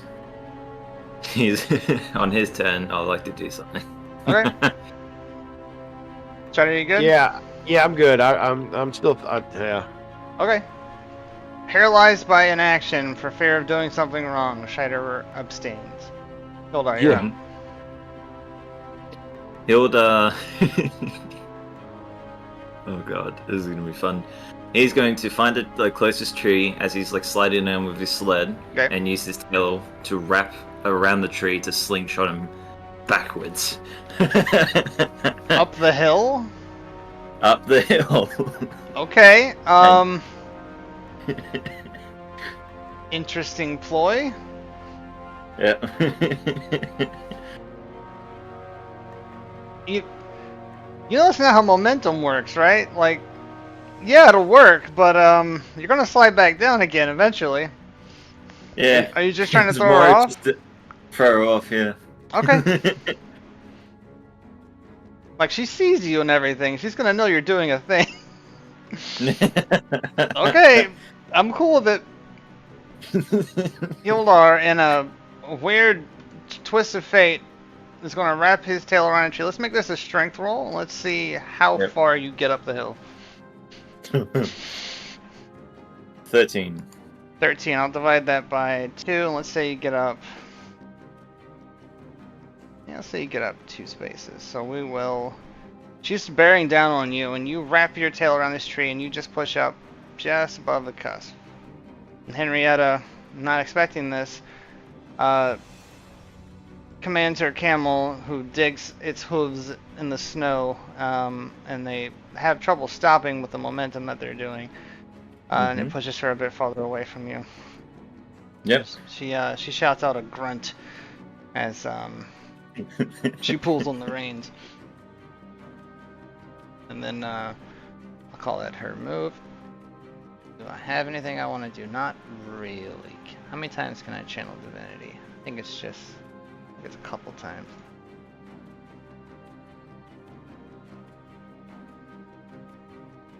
I think I still have this active concentration.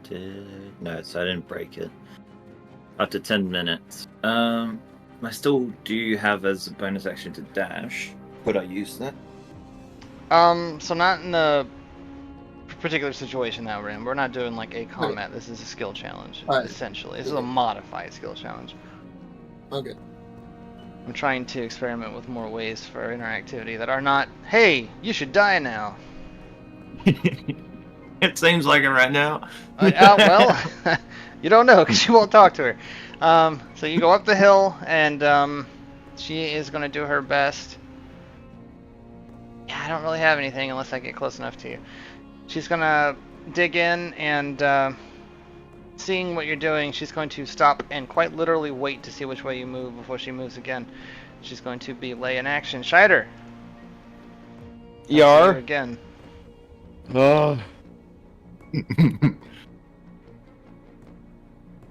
I can see Hjuldar, right? I think at this point, probably, yeah. I think that between the tree and Henrietta illuminating this section of the forest, probably scaring everything in a mile radius. Okay. Yeah, I think you can discern his location. What are you doing? Just talk to her. No. Go hide in the bubble with the fish. Get back in your fishbowl! You can't get in there, and just talk to her. No. Well, since you've left Scheider, it has dissipated. That's right. Shit. Okay. Why did you leave the fishbowl? I was going to give you flakes.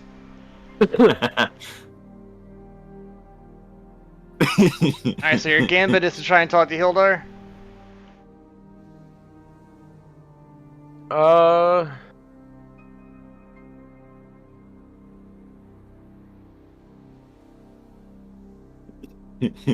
One sec.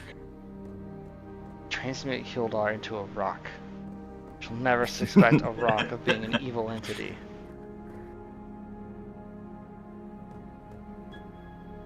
Yeah, I really think he should talk to her.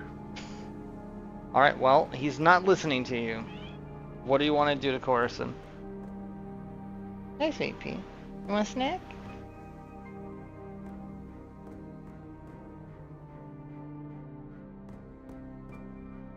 Sometimes you gotta show a little tough love.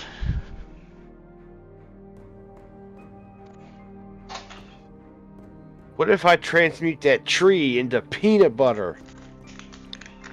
Boy. Oh boy. That's a weird image I just conjured. Hey, Sounds like a Beatles song. I'm down for it. It takes you a little bit of time to do that though, doesn't it? Takes me an hour, 10 10 minutes. Wait right there, Hjuldar! Don't move! Distract her. For 10 minutes! Go in a circle real fast! I mean, yeah, I have no, I gotta, You're a wizard, you have nothing? I have a lot of stuff, but it will come across as being hostile. Hostile towards Hjuldar? I think he will forgive you No, no, before no, no, she no. will. It's a call of your character. I want you to be comfortable in what you're doing. Right? I don't want to tell you this is wrong, this is right. This is a pretty tense moment, and if you feel like inaction is the best action, that's fine too.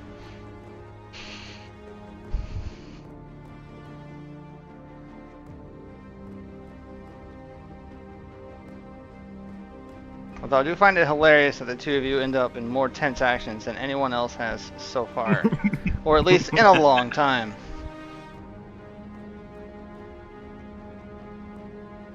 It's usually your own fault, actually. All right, well, if he's not going to talk to her, then I can cast fly on him and we can GTFO. Yeah, you sure could. What do you think, Hjuldar? If you're not going to talk to her, we need to get out of here quick as possible. As soon as he says that, he will jump off the sled and try and go towards Uppies! and reach out. Uppies! And use his tail to like extend above his head as like another hand. Okay. Alright, Yeah, I'll second thought. She can have you. I'm gone. No, I'm kidding. I'm kidding. Okay, yeah. You cast flight on Hjuldar, and Hjuldar, you are now airborne. He It's your just turn. does swimming. He just does swimming and goes away. Just Okay, you fly up into the air. Scheider, Yep. I imagine you go with him. Nope. He Hjuldar uses his tail as a propeller.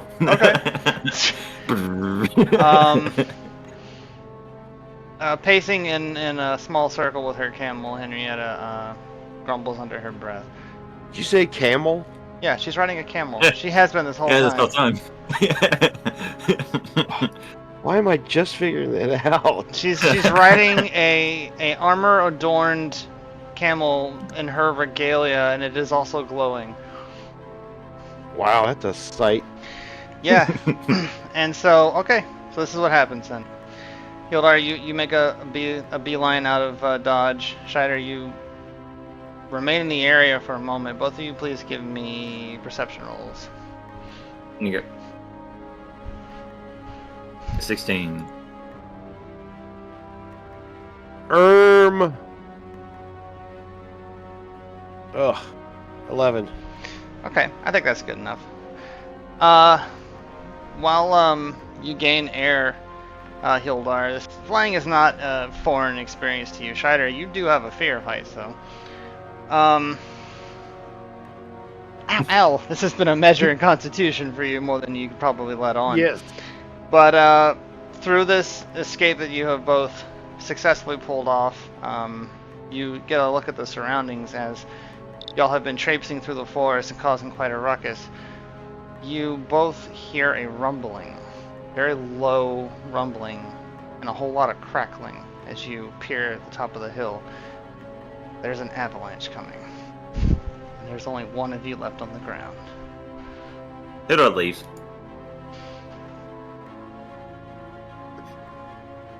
Now, I didn't leave. You sure didn't. Hjuldar flew off. Yep.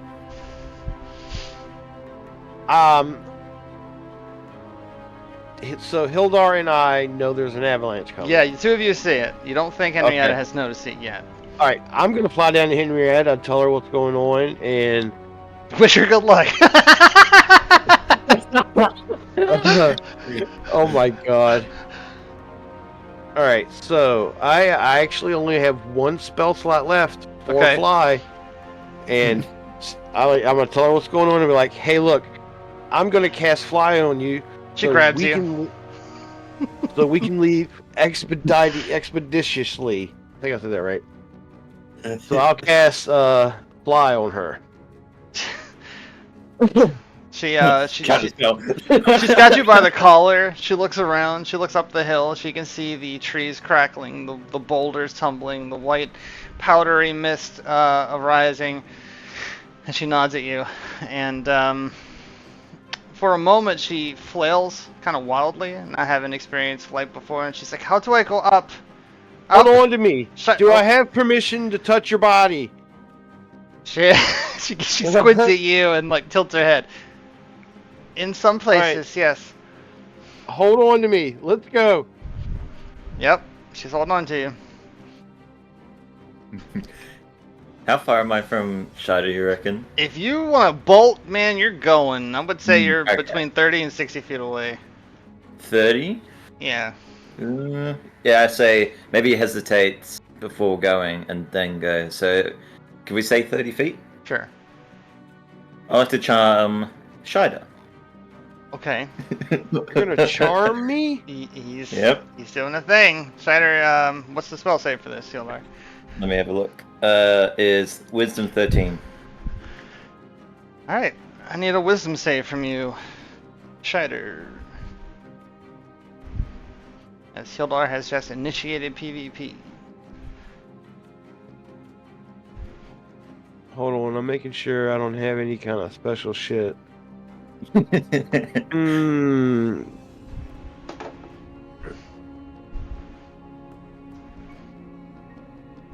Alright, wisdom save. 9. That's not good enough. You are charmed by Hjuldar. Hjuldar, what is he doing? Let go. Well, I'll let go, but I cast fly on her, so she can still fly, but she may not know how to all that well. Yeah. So she's going to, she's holding on to you, and so you pretty much, you look back at her, Scheider. How does this play out? Well, if she's still holding on, then I'm gonna take off, and she's just gotta hold on. He charmed me to where, I had to let go of her, right? Yeah. I mean, she had you by the collar. She's not letting go. Okay, well then, yeah, I'm gonna gently fly off. You still have control over him, Hjuldar. I mean, you can say some other stuff. We're about to have a midair thing. Oh boy, this is gonna be fun. As off camera, we see a snowy camel get just nailed by an avalanche of snow. I'm sorry, I didn't have enough spell slots. I mean, Charm just makes them regard you as a friendly acquaintance, so that's what we established in session 1, right? Sure. I mean, Oh, a yeah, friendly that is true. acquaintance would acquiesce to this. I mean, he would question it, sure. Oh, I'm gonna question it. I'm gonna question this. Like, hey, what? Hildar just goes. He just leaves. Okay. Hjuldar Yeah. makes a ball for it, and Henrietta grabbing onto you, Strider, she says, "We have to go after him. He's a danger to himself and everyone else." I think Okay, it drops so as soon as I'm at 30 feet, I think. Yeah. So as soon as I go out of range, it's gone. The are we up above the avalanche? Yeah. We're clear of it? Okay. Yeah, you're fine. I I imagine y'all are just continually moving upwards to avoid this thing, instead of going up a little bit and then stopping for some reason. Alright, so yeah, we're gonna follow Hjuldar. Oh boy, how long does flight last? 10 minutes? Yes. Okay, so this is what we're gonna do. Let me know when we are clear of the avalanche. You're clear. Yeah, it's fine. It takes you like, I don't know, We're not 30 gonna hit seconds. it? Okay, okay, I'm gonna cast Earthbind on Hjuldar. Holy crap! Okay. I mean, he could have dropped concentration. This is actually really nice on his part. Yeah. Okay. What's the save on that? I think it's a save, or unless it's a hit. Strength. Nope. Yes, strength saving throw. Strength 13. 13. Okay. I'm rolling. You've been wanting 14. to use this and its spirit for like. You said 14? Yes. God damn it. Okay. Shit. Hjuldar, you. Wow. Yellow strips of magical energy loop around you, and you feel them pull you downwards towards the ground, but you are able to resist their pull. You know that someone has tried to just ground you. Will you just, you can hear, I mean, I'm yelling at him. Will You you can just shout, yeah. stop for a second? We need to talk.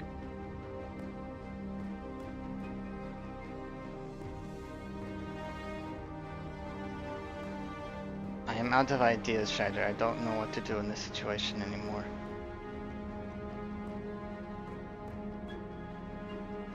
She palms the amulet in her hand, looking at it. Uh-oh. The Hjuldar has disconnected.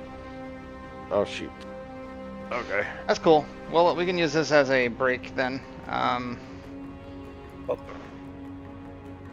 everyone feel about that? Taking a 5. I'm fine with that. Cool. I will BRB. And if he's, I don't think he'll be back before we need to. We'll jump to Viviri and Norjeon if things are in a position, because I'm pretty sure Hjudar's just gonna fly away. Okay, everyone, 5 minutes. We'll be back at 9:50-ish, 53 or so. 4:10. We'll be back before 10. Let me put up BRB soon. Flip. And oh, well, yeah, I'll leave Henrietta there. Muting us.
Hello and welcome back to I Kill My Friends, Dungeons and Dragons edition.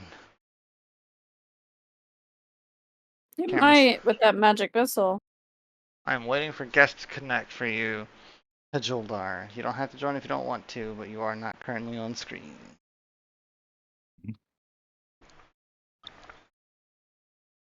I'm the writer. I should not put a name to that, given the strength score I have. Crap. I retract that statement. Norjeon is. He thinks, therefore he am. He sphinx, therefore he am. Ha ha ha! Oh, that's so painful. Such a tied-in joke. Oh wait, I just made that word. Y'all remember Bubsy Bobcat, game for Sega Genesis? That sounds familiar. I remember I a played Bobcat. it. I didn't remember Bubsy. The whole theme song was Bubsy, Bubsy, Bubsy, Bubsy Bobcat. Anyway, he fought pig people, and there was an Egyptian level, and the title of the level was I Sphinx, therefore I Ham. But at the beginning of each level, Bubsy had a quip about the level's title, and the problem was that each level he goes into did not tie directly to the quip.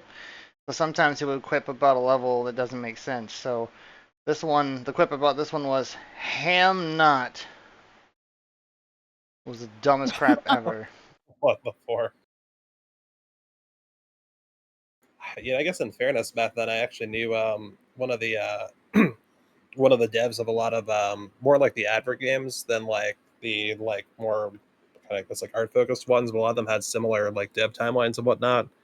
And he was pointing out that like most of those like platformers on the Genesis and whatnot were like 3 months of dev time, not even. So like actually throwing like designs together, getting like the lines like read and getting it all together was like a real like difficult thing. I believe it. It makes it like all the more amazing that some of those came out as well as they did too. Like Booger Man. Cross. I remember that. That was a great game. Cross. You are not on screen. Do you wish to be on screen? Set up the fake one. Okay. Internet's not strong for it. Gotta find it now. I got deleted. It's the one with the cat. Oh, Put patches instead of Hjuldar. that's a cool idea. I got it. Hang on. Cancel. Yes. Move. Shrink. Or just put a picture of a hand, like from Adam's Family. Nice. Man, or like the cursor from Warcraft 2. Dun, dun, dun, dun, dun, dun. Okay. Y'all there. A Hjuldar here. Perfect. Okay. Alright, well, I was going to drop this music, but according to what I was last told, here it comes again. Hjuldar. Shire just tried to ground you. You're up. Yep. Magic missile. On Shider. Okay. Get Yep. the damage roll. Oh god. It was. Let me check. I wonder if it registered. Let's see. No, it didn't. Alright, I'll re-roll it. Yeah, da-da-da-da. 4. What's that look like, Hjuldar? I turn around as he tried to encase me while mid-flight, and I just point at his arm and shoot. Just from my finger, just pew! Magic missile. 3 magic missiles come flying out of Hjudar's finger and nail you, Shider. You take 4 points of damage. Did he just attack you? Yeah. I mean, Can we go Shider faster stands somehow? one truth. How does fly go faster? that is a good question. Shider, I'm going to throw you. Do it. Okay, so we're moving. Flight is 30, right? 60. I'm not sure. 60. 60. Okay, wow, y'all flying fast through the air. Shiner, we're gonna give you a flight speed of 90. Let me roll the strength. Let's see how this goes. Okay, she got a 16. I think that's pretty good. She grabs you effortlessly, maneuvers you around in her big, strong hands, holds you by her waistline and says, "Are you ready?" I am ready. And she hurls you in Hjuldar direction. And let's do a dexterity, see how her aim is. Dad, do you want to know what Shider reminds me of? What? Chuck. From Chuck. I've never seen that show. Oh, you gotta would go love see it. Chuck. My word, but yes, you must watch Chuck. Okay, so a 9's not super dexterous. Her aim isn't perfect, but well, Shider, you do go flying a little bit faster through the air than you were before. I'm gonna say your flight speed has become 90 suddenly, Oh, jeez. just for this turn. Okay. Would that possibly cause him to get a little sick? I would say that you probably don't like this too much. No. How about a con save? All right. Let's make it a DC 12, because I feel like you've been pushing. Well, that's a 5. That's not good enough. Shider. No. Shider does not like this at all. This sounded like a great idea. Shider's like, I am ready. Yeah.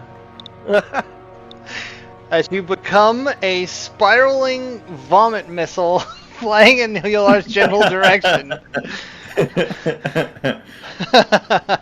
This is the greatest thing ever.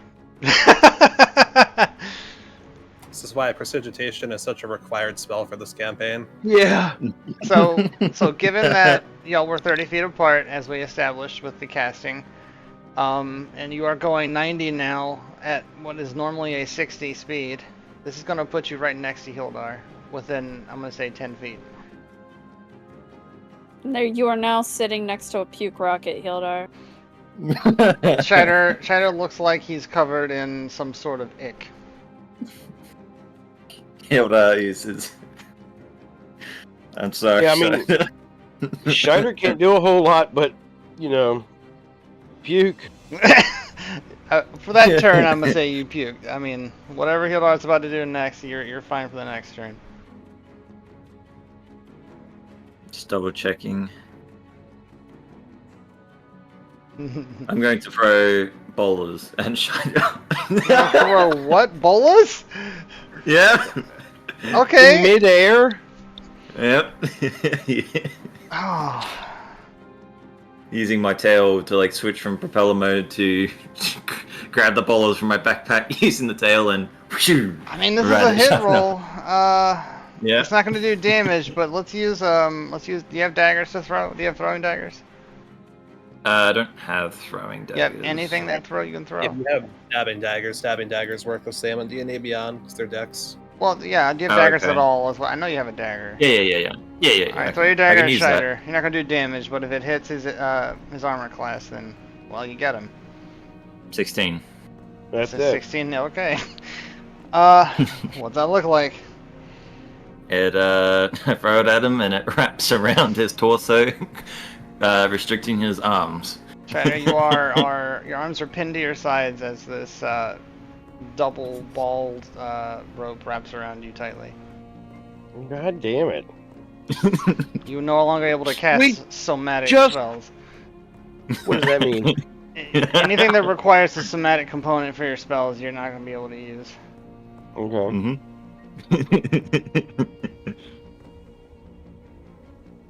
We are just trying to talk. No! You tried to engage me! Fall to my death! It's okay. No, actually, you would have slowed gone fall. down. Yeah. I would not have harmed you. No, you hear in the distance, nobody wants to hurt you, Hjuldar. As the wind is rushing Somewhere. Belly feels like her ear is itching.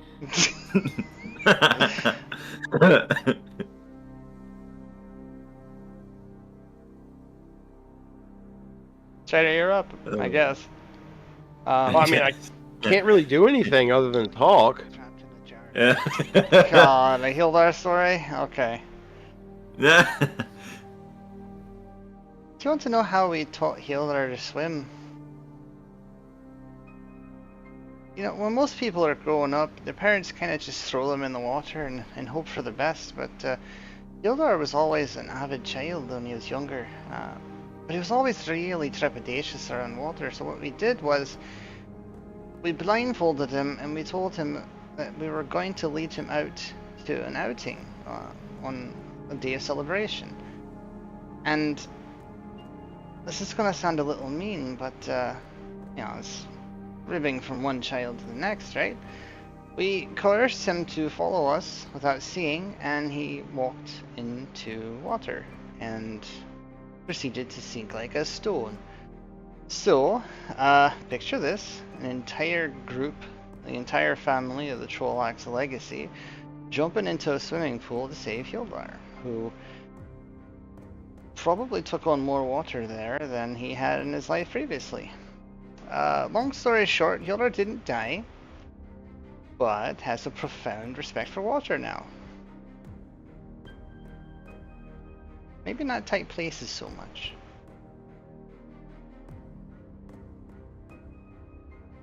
Okay. That was a good stall. Thanks for whoever did that. It was tearing, I think. You're welcome. You Also, can we talked about Belly, so we had to. you can do a strength check to try and get out of the bowl, Shatter, if you want to do that. Mhm. I don't think it's very high. Let me just get it. Let me have a look. Remove one of them. Oh, it's Yeah. only Party. one. With our party's strength scores, it may as well be a mountain. Yeah, right? Yeah. It's a DC 10 strength to get out of a bola. Yeah. Let's I'll delete try. that. 2. Shider flexes against the bola. Somehow it feels like it gets tighter. Well, that's not good. Ah, you're fine. Mechanically, it didn't. If you rolled a 1, maybe. Hmm. Your legs would also get wrapped somehow.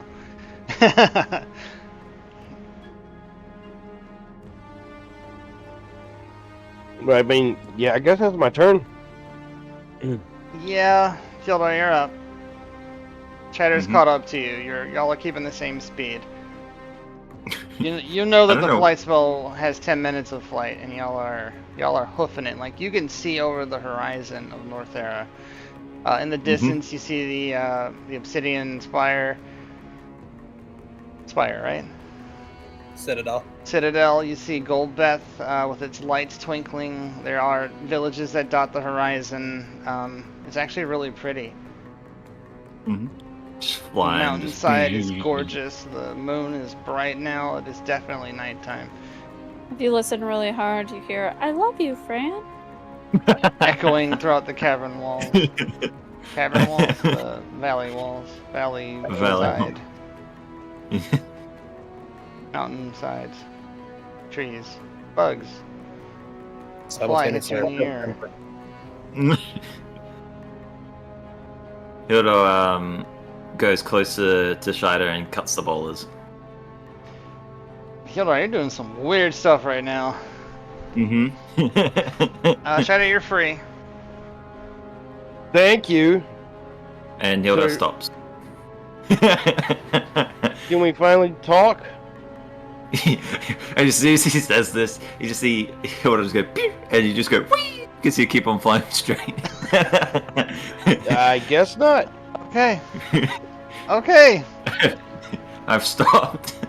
Definitely chaotic neutral now.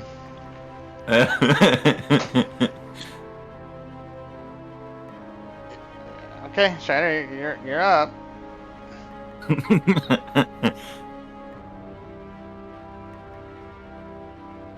Shadow is now confused. Yeah. All right, Hjuldar. I think in lieu of dragging this on, Hjuldar, do you intend to flee? Nope, it is stopped. You've stopped. Okay. Mm-hmm. So Shadow, I'm gonna give you an action before Henrietta arrives on the scene. Okay. Or whatever it is you want to do in this moment before Henrietta arrives on the scene.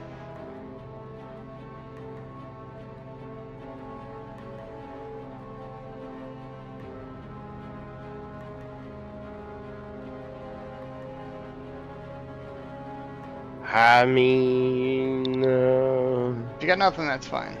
yeah, I got nothing. I'll Right. just play it cool. Sit next to Hilda. Hilda's doing like a sitting pose in midair, even though we're not sitting. He's just like he puts the minor illusion of a chair just below him. Okay. Henrietta rapidly approaches the two of you as you have stopped midair. She is going to pull from behind her back, out of her pack, I suppose, a rope, and she's going to approach. Hilda puts both his hands out She goes, and the tail at the same time. nah. She goes, well, that's new. All right. I suppose You that stay you are silent. going to come quietly now. He stays quietly. Well,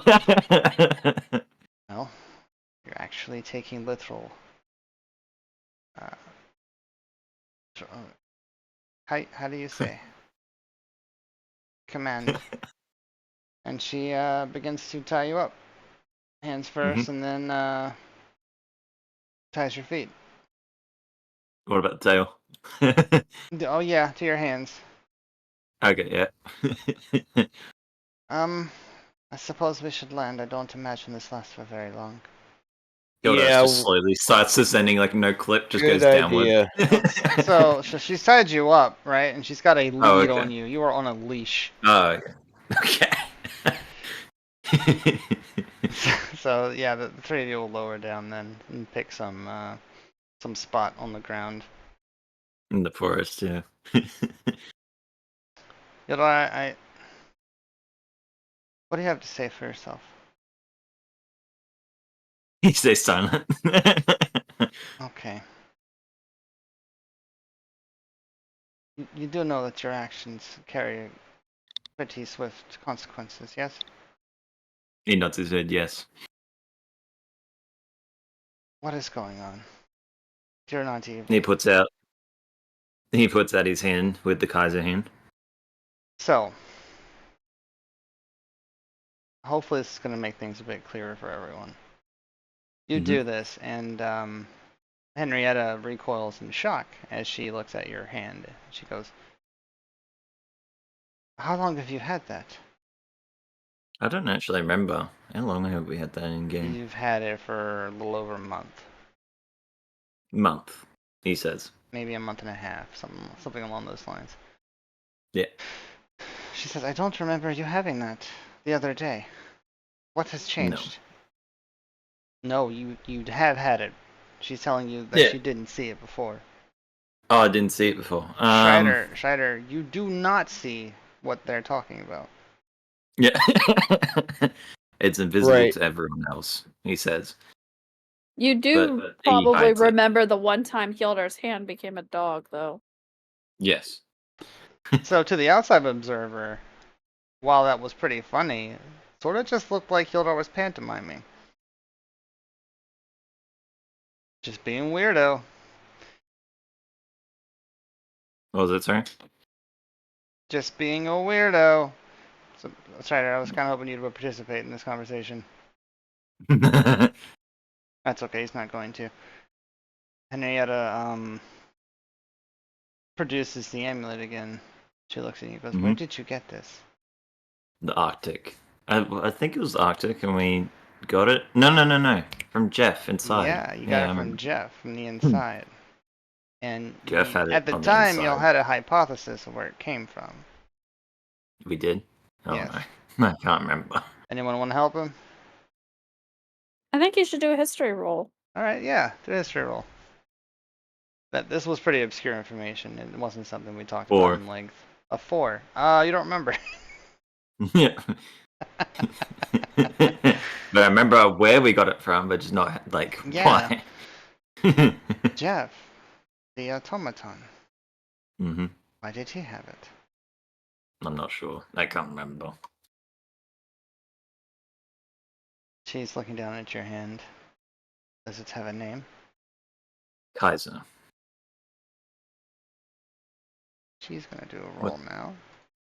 Oh, okay. I was waiting for a reaction just to go to pure horror. Well, we'll find out.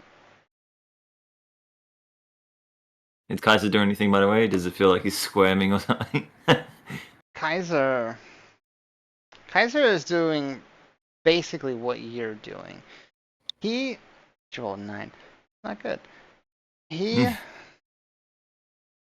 from your experience and the ways that he has interacted with the world around him, has largely been through you. There have been 2 instances in which he has assisted you outside of what he normally does, and that was to teleport you away from Viviri and Norjeon when they were chasing you down, and to, and in this instance, grant you access to an ability that you didn't have before.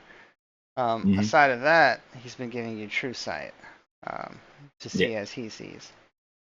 Beyond that, he's pretty passive. I think the most alarming thing that he has done was suggest that you feed him a dwarf and a cat. Yeah. Can I say I could mention these? I'll roleplay it out. Let's do it, yeah. He's been, what's the word? Malevolent? Meaning, what does malevolent mean again? It's not, like, passive, is it, kind of? No, that's, Malevolent is evil. Evil, okay, no. Benevolence, the opposite. You're probably just looking for, I guess you could just say neutral. Neutral. He hasn't really done anything to attack anyone, but he always demands a sustenance source. One time he asked for a stray cat, then a dwarf, and that's when I drew the line. I am getting undead from this creature. And she's looking down at your hand. This does not bode well. Undeath is not something that is tolerated in my order. Mm-hmm. Do you wish to be free of this creature? He looks down at his hand and looks at the tail. He nods yes. Oh boy. Yeah. Give me, sir. Give me I guess this is Constitution? Yeah. Give me a Constitution saving throw. Alright. Ouch. For 6. You got a 6. Okay. Mm-hmm. I'm gonna do a roll here. We're gonna call this a fate roll. That's not much better. Oh boy.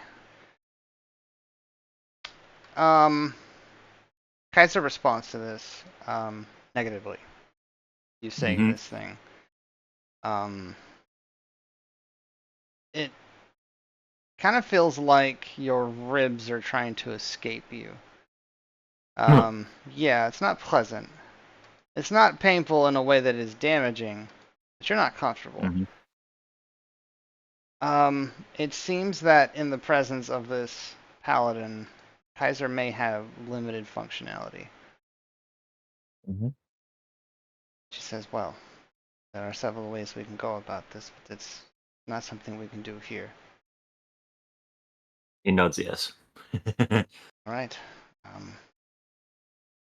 Back to the estate, I suppose. Shida, what say you? Sounds like a good idea to me. Been awfully quiet. Shida, you don't. She's holding his hand, and she's like talking to his hand. You don't see anything in his hand.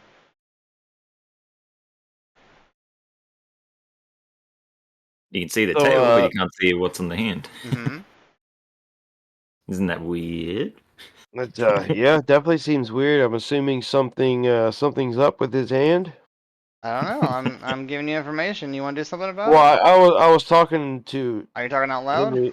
Henrietta about it. She looks at you quizzically. You don't see the eyeball. Neither of our party members can. You're gonna have to be a little more specific. An eyeball? In his hand, in the palm of his hand. Is the eyeball like twitching around, looking around? No, I definitely don't It's see darting between that. Henrietta and you, and it's blinking, Mm-hmm. and it looks scared. Mm-hmm. I'm gonna do a wisdom check. She got a natural 1. Ouch. God, y'all, I'm trying so hard, but I can't do anything about a natural 1. Oh my god. Okay. I can't believe that. You could probably extrapolate, but I can't say it now. Okay, she says. Interesting. Well, the sooner you're free of this, the better. Let's go. You guys. Which way do we go? He looks puzzled for a sec. Scheider? Did you say estate again? Yeah. Back to the estate, you said? Yes, preferably. Somewhere Okay. neutral. Yeah, let's go then. Okay. Lead the way. Y'all will attempt to find the estate in the forest while Scheider trims his toenails. Mm-hmm. Okay. Alright. That was a nice little, that was a nice bout, Avery. Hmm. Let's talk to Bronze. Okay. It's so great to see you. I feel like it is forever, every time. It certainly seems to feel that way to me too. A lot has happened, and I'm shocked about everything, to be honest. I am so ready to hear you out. Please, come inside. I probably smell like fish. I'm so sorry. It's all right. I know you Uh, don't particularly like harming the animals, so don't look in the boat.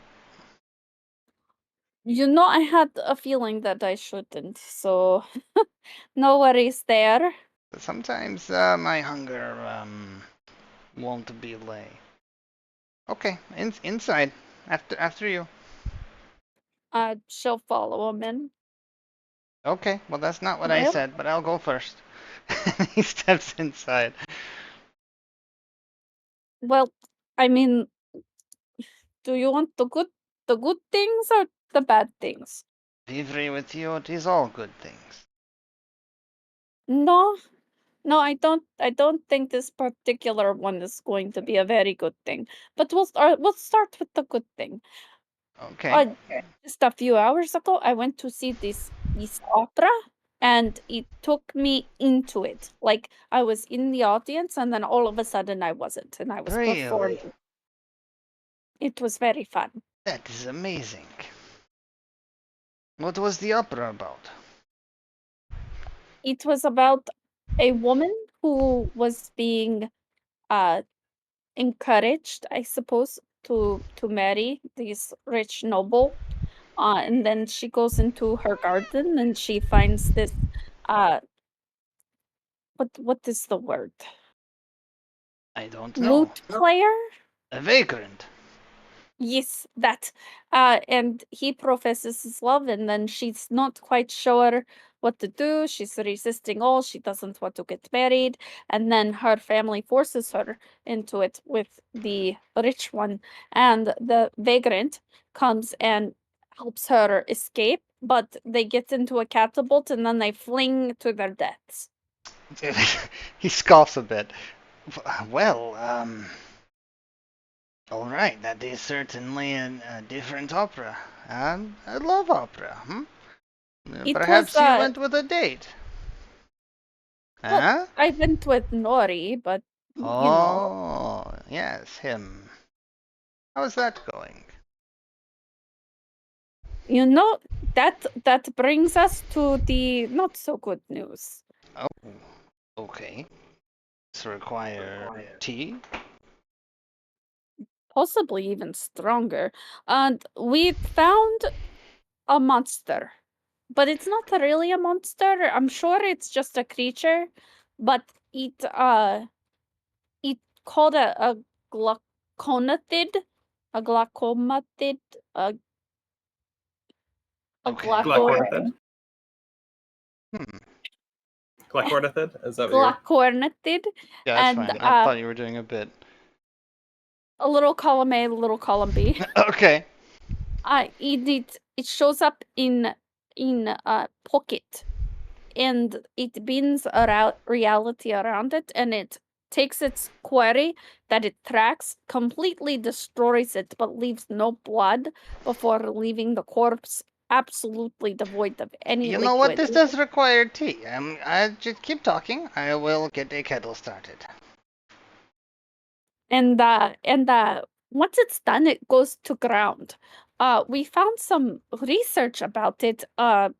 It, there are other cases, but there are very few of them. However, there are across Yaberith, and one has showed up in Norterra, but we don't know what's going on. I mean, there's this meat shortage happening, and it makes me wonder if there are too many awake, like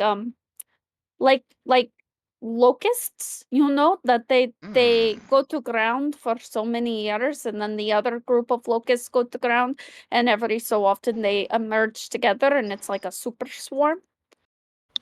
That is troubling news. Have you found evidence of more than one? Well, one for sure is in Norterra, but there's accounts of it occurring as far south as Click crash. Cloycresh and Vinron. So unless this thing can blink, which I don't think it has that ability, It it has actually to be does. more. Does it For really? 5 feet at a time, yeah. Yeah. But so not like cross-continent as far as we know. We don't have any idea that it can like teleport or like dimension door, if that makes sense. So unless it can dimension door over thousands and thousands of miles, or there's a portal like between Iambe and Onalune. I don't see how it could be in so many places at once. Is Oh, and very it marks its interesting. quarry with a goo, a very gross A looking goo. goo. Yes. This is troubling news. Oh. Give me, Vivri, a...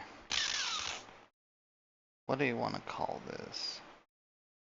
You know what? Let's make it a tandem roll. Let's do history and animal handling. Okay.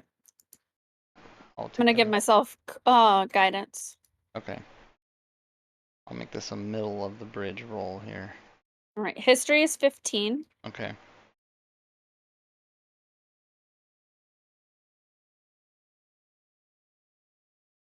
Animal handling is a dirty 24. All right. I'm really good at animals shit. Yeah, that's kind of why I helped you. But do the thing with this. All right. Oh, we can get rid of Henrietta now. Bye, Henrietta. Oh, nope, that was Hjuldar. Bye for now, Henrietta. Please have fun seducing Scheider. Ha! Scheider, watch the clip I sent you. So, he's going to, the whole time y'all are talking, he's, moving around his, small hut and, getting tea prepared. He's got it on the boiler and he's, leaning his back against the cabinet as, are you standing there? Did you sit down? I'm pretty sure he would have had you sit. Yeah, I probably let him lead me in and then sat where he gestured as I continuously talked, moving my hands. You spent a lot of time here. You probably have your own spot. But yeah, so y'all are talking. I gotta do some music. There's no need for it to be quiet. I pulled my designated star pillow into my lap. It smells vaguely of catnip. Oh boy, yeah. You look around, there are stuffed mice everywhere.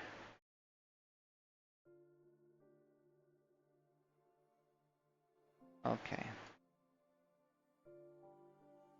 And the giant scratching pad outside that I keep forgetting about. Okay.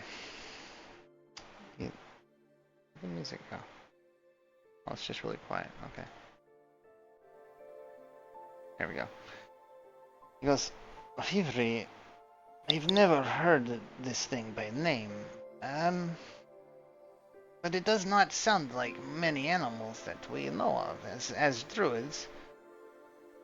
I had the thought that maybe it may be from the dark courts, I'm sorry, the what?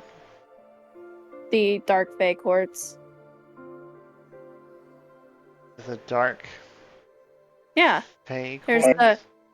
there's the she, and then there's the Like, Unashi. I don't know how to like pronounce the Unseelie? Like, Yeah, is the, That's like... not how you pronounce it. I know, it's though. not how you pronounce it, yeah, but, like, when you read it, it looks like Unseelie.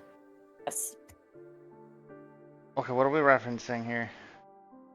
It's an actual thing, D&D 5e. There's like the good fae come from the she or the light side of the fae. I don't really want to say good because I think it's arbitrary. And then the darker ones come from the dark court. Like their power is derived from, dark shit. Okay. Do you know what I'm talking about? I mean, I don't know specifically what you're talking about, but we're gonna roll with it. That's all news to me. If it was from the Wilds, would we not have more information about it here? I suppose I could do some research for you, but I don't know what I will turn up. I can tell you this is unlike anything I have ever heard of. The closest amalgamation that I could pull myself was locusts. He's gonna do a quick roll. Let's see if he Where can discern they've- something. Where they've been seen so far has seemed to always coincide with some sort of mine or underground cavern, which was part of where I thought maybe it was possibly from the darker courts, since, it seems to go also into a pocket dimension, though I suppose the shadow plane, whatever Terran's gonna call it, The Shadow Plane, yeah. would be a possibility, but they've been here for hundreds of years. The one report we found was at least More than 705 years old, or you can say like more more than 700. than 700 years ago, which is nothing for us, but for the humans it is quite a long while. It is troubling. Have you considered possibly that it is not a natural creature? Do you think? I don't know. I've never heard of this. Is untread territory for me. I suppose that is possible. The monitor lizard-like monster from the north was not natural, so there's nothing saying it couldn't have been made. Well, what do you know of its habits? What does it eat? Where does it sleep? How does it hunt? I suspect that it eats blood, because the corpses are often left behind dry. There are no traces left behind. The woman there was the woman who was found ripped in half. Yeah, ripped in half, but no blood left. What was that in? That was in the session before last one, when we were going through the books. Okay. Okay. That was probably a red herring. That's fine. You can say that. Okay. That's what I'm pulling from, though. That's Anyway. There's one in Syria, if it helps. That's fine. So I suspect blood, but I know for sure at least flesh of some sort. Like it takes people, not people, not mammals. Animals. Yes. Other creatures. You are a druid, Viviri. I suspect you would know that. It's been a long day.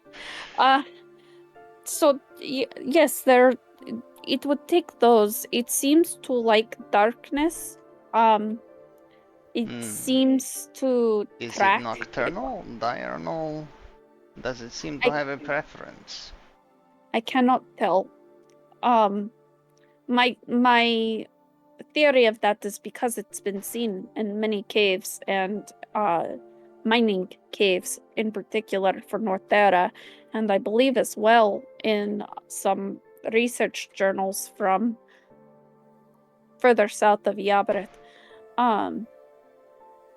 when it's been seen in remote areas, but I've seen the goo, the tracking goo that it leaves to mark its quarry in Golbet, which is decently populated, so it doesn't seem to be afraid of populated areas. It seems more like it waits for its prey to be alone and then strikes. This is disturbing behavior. Does that sound like anything that you are aware of? Humans, murderers. You propose it is a serial killer. Well, you asked where it's been seen before, and that's the closest behavior I can think of. I suppose it's not unlike some insects that stalk prey. Wolves stalk prey, but wolves are pack hunters, and these do not seem to be packs. In fact, it seems as though it's quite territorial. You mentioned these research papers. How did it turn out for the person who was doing the research? He completely destroyed an elven village and ended up outcasted from society and discredited for all of his work. Ah. You talk of Edmonton, right? Yes. Yes, that he's well known, particularly in the Druid circle. I am surprised you've not heard of him. Maybe you did and just not prescribe the actions to a name. Well, I've not read these papers specifically. He did do a lot of ecological irreversible damage in the crash. Yes, we are going to see if perhaps that village that we found in the remote areas of Yabreth were perhaps some refugees that remained. I see. Well, what I can tell you of the incident, Vivri. Well, here's your tea, by the way. Oh, yes. We shall sip it. He'll have some as well. What I can tell you, the aftermath.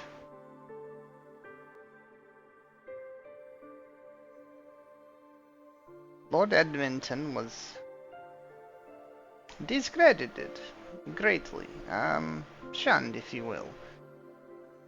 A lifetime of good, it seems, is not a precursor, at least not a good one, for the massive amounts of ecological havoc he has wreaked on the Cloy Crash.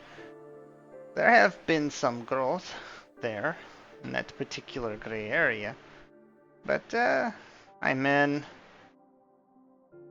but his actions carry with them very strict consequences. I do believe that, trying to pick up your accent, I do believe his falling off the face of the earth was not unfounded, if you understand what I am going to say. I mean, it makes sense for the amount of destruction that he left in his wake, but unfortunately, I have been able to use my power to see these monsters from first-hand accounts of victims that managed to get away. Well, that is disturbing. So right. they're quite real for whatever it's worth. It's just... and I'm assuming that because there's a meat shortage, there has to be more than there usually were. I have heard that there is somewhat of a upheaval of the butchery profession. A lot of things have gone very strange. Yes, and the Esther has not responded to any of my letters. That is interesting. Are people still coming in and out of Iembe from Honolulu? The airship portal has been out of service for a little while, but the personal teleportation, that is still a thing. I didn't think anything of it. I don't go to there very often. I could make some inquiries. I would like to know that he's okay. I worry, you know. I will send a letter to myself. And see what we can get.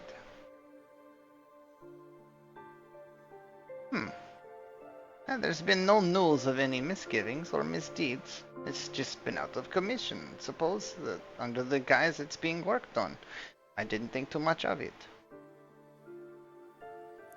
From what I hear, the area is not having much travel in Yabareth. But I send my letters, I give my updates, I just don't receive a response. And that's what's got me worried. What if he got hit by something or fell or, you know. It is possible he's just very busy. That's what I hope, but I would like to just know that he's not hurt. I understand completely, Vivri. How are you doing? Last time we spoke, you were in some deep waters. Do you find yourself on shallow shores now? I don't know. I've just sort of started compartmentalizing. Well, this is good. It is good to look out from the inside. I definitely meant to say in from the outside, but that's okay, you understood. I do know that there is strangeness afoot. So soon we are supposed to see the king of Northera, and then we will be making our way under to the Underdark, which I am quite nervous for. Ah, the Underdark. That is a treacherous journey. I hope you are prepared very well for it. I cannot advise you to not go, of course. I do recommend you update your bestiary. Yes, that is a good idea. I'm nervous not to be able to see the sky. That is something I had not considered. That will be quite a challenge for you. Do you think it will impact my wheel and woe? Vivri, I don't think a dam could stop your water if it tried. Well, you know, that's normally from reading the stars, so how would I know? Whether you can see them or not, Vivri, the stars are there.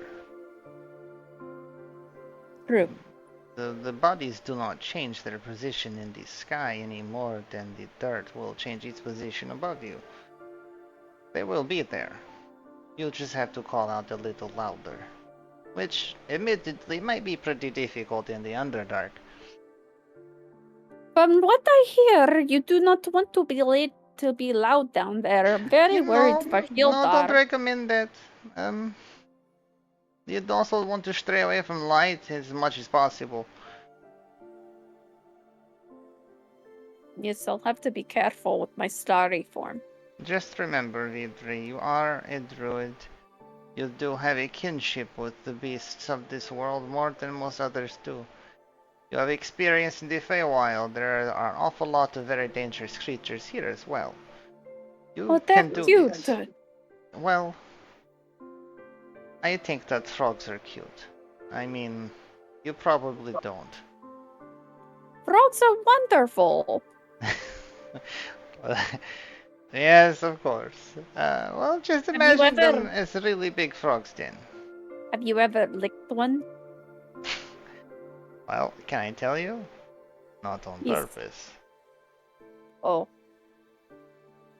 Well, we don't have to talk about that then. He sort of chokes down some tea.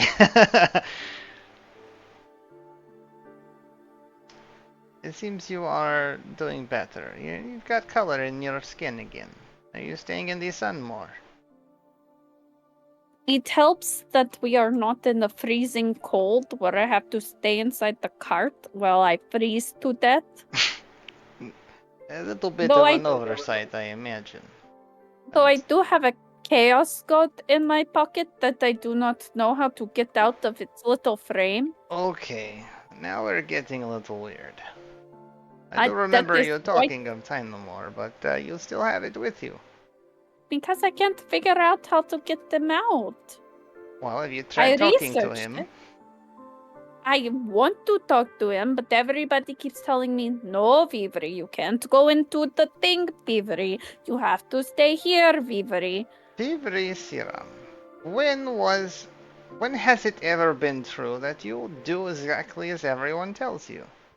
That is not Vivri that I know. When 3 of them tell me at the same time, 3 people are 3 people. It does not make them correct, it makes them loud. Do not forget that. that's true. But I'll probably have to sneak to do it or they'll stop me. But they're going to physically stop you, Vivri. They might. You can turn into a bear, Vivri. I have seen you do it. I'm a very cute bear. Okay, well, fuzzy bears are still very strong bears, Vivri. Let's be real. And all you have to be is a little bit intimidating. I'm not telling you to hurt your friends. I'm telling you, you are Vivri Siram. This is your world. This is your life. It is not theirs to interject. If you feel something, truly believe something is right, then who are they to stop you? Well, I don't think it's right that he's trapped. You have I a don't stronger know moral why he's compass than trapped. most people that I've met. If you think something is right, Vivri, then I take your word for it. He begins to scratch himself behind his ear.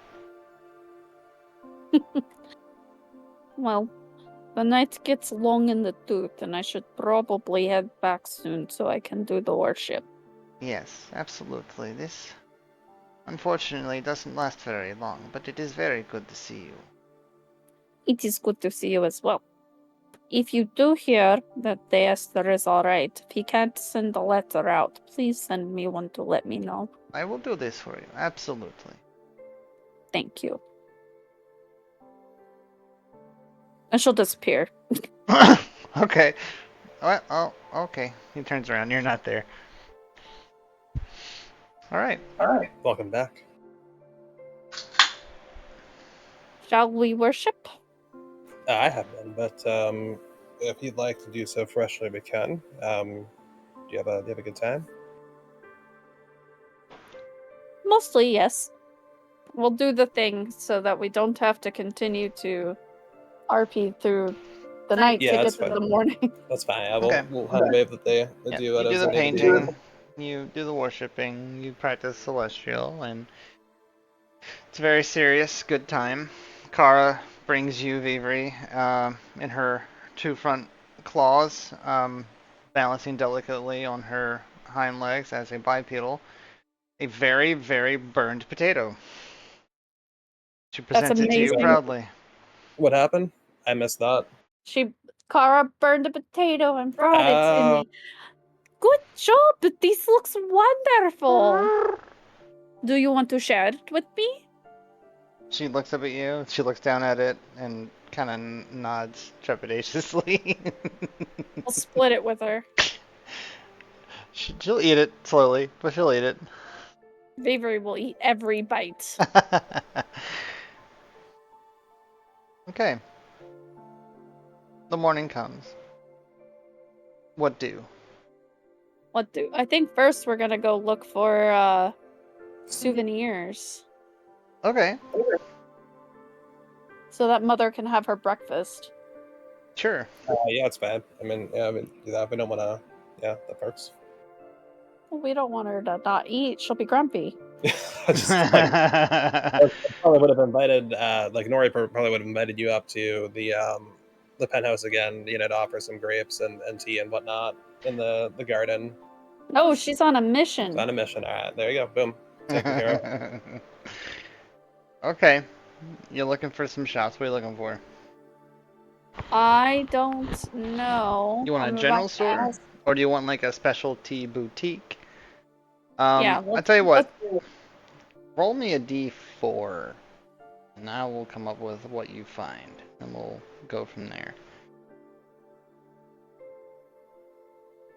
Got a 3. Got a 3. You find 2 places. You find a haberdashery. For those of you who don't know, that's a hat store. And you find a store that specializes in the sale of pet clothes. Perfect. We'll go into the hat store first. Okay, you walk into the hat store. There is an elf behind the counter. It is a very overgrown store. All of these buildings are in some way intertwined with plant life, vegetation, vines, all with flowering plants, respectively. It's a very it's open space, big open space with a lot of shelving, but I don't want to say plain because I don't want you to think drab. I say plain to get across that this is ordinary fare.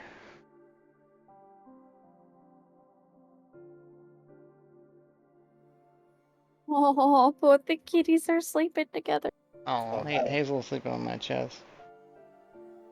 Well, this actually does look like they might have some Hjuldar style things. Sir, does it look like a sir, like the elf that's manning They are the? extremely androgynous. I'm gonna let you make that assumption. Hello, proprietor. They nod to you. Do you have any hats with maybe a large number of jewels, maybe arranged in a flowery style? They look out over the shelving. There are hats on shelves. There are hats on racks. Most of them are pretty ordinary looking. There are single colored hats. There are box shaped hats, 10-gallon hats. This is starting to sound very Dr. Seuss. You do see some hats that are more elaborate than others. Some of them with better stitching. They hold a finger up to you as if to mention for you to wait a moment. And they walk on out to the sales floor. And they walk up to a glass display. And in this glass display are 2 hats. One of them is a red, almost beret-looking hat. It's got a pronounced button that is also red on the front of it.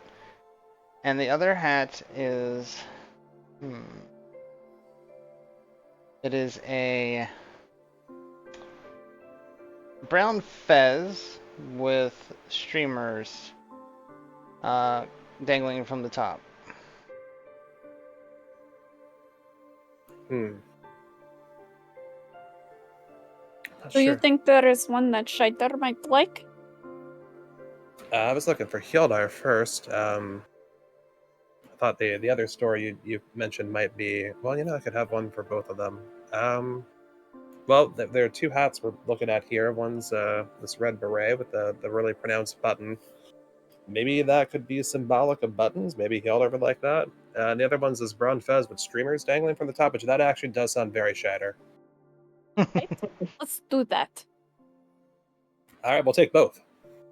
Alright, they open up the case and they take both hats over to the counter. Let's say 10 gold apiece. Yeah, I get it. Alright. You are the proud owner of 2 new, probably fancy hats. All right, and then we'll go over to the Pet Clothes R Us. Yep. You walk into this pet shop. It is on a single level. Everything is splayed out. What you notice strikingly when you first walk in is that there is an alarming number of animal mannequins that are all wearing all manner of clothing. There are Uldren Lar design clothing with sequins and the colors of Uldren Lar, of which I've forgotten now. There are wreaths, like collars that Uldren Lar themed. You see Northeron symbol, like scarves for pets. There's all kinds of pet accessories, collars, bells, feeding bowls. You see that it's not just like small pets that have clothing available to them. There are bear mannequins that have red vests. There's pretty much anything you can think of all around the place. Like you even have small lizard like tail accessories. Would it be a bad idea to get like a gift for Scheider to give to Harmony? No, I don't think so. All right, let's look at these lizard tail accessories then. What, Doesn't his cloak have a lizard tail? Oh, that's true. It's a dual use gift. He could choose whether he wants to keep it for himself or give it to his. I don't even Animal? Yeah, even I don't. Yeah, even His I don't know what's bottom? called. He's I don't know who's on the bottom, honestly. I think Paramore. We'll go with whatever, honestly. What do these lizard tails look like? Is there lizard tail accessories? Sorry. Yeah, so there's a short like 4-foot section that has these on display. Several of them are hanging up. They come in various sizes, from like gecko-sized to probably a bit larger, maybe a little pointedly. Suavemente. Thanks, Ryan. Bésame. Que quiero sentir tus Have to wait labios for besándome otra vez. suavemente. Suavemente. Bésame. Bésame. Que quiero sentir tus labios besándome otra vez. Que quiero sentir labios. I don't know. I don't remember how it goes. Otra vez. Larger tail accessories that you think is probably pointed. You know, they know their market. And they are a series of looping rings that are interlocked that stretch down the length of the tail. There are several that are designed to be piercings. There are a pair that look as though they wrap around the base of the tail, where if a tail were to break off, could ostensibly remain attached. That kind of thing. There are several like spiked collar designed ones. Some that are golden plated, probably just brass, but it looks golden plated. Is there anything floral? Floral? Yeah, like bloomy, like evocative of where we are as a souvenir. Yeah, so you do see what appear to be faux leather straps with like faux leather flowers as decorating it, that have been most likely painted or dyed, I guess would be more appropriate. Dyed faux leather flowers on a faux leather strap. What do you think about these ones, V? I like these a little bit more, but I think Scheiter might enjoy the spikes. The spikes? Alright. Yeah, I guess we'll do a spiked tail collar situation then. Sure. Is there like a little flower crown for Kara? Oh, absolutely. While there aren't specifically like wyvern design things, you could definitely find something that is Kara size. And yeah, a flower crown, sure. There's a it's probably made out of what do I want to say? Glass and metal, I guess. Like a Excellent. metal crown part with glass accoutrement. We're definitely getting Kara a flower crown. Yeah, I'm cool with that. The proprietor in here is an equally androgynous elven individual.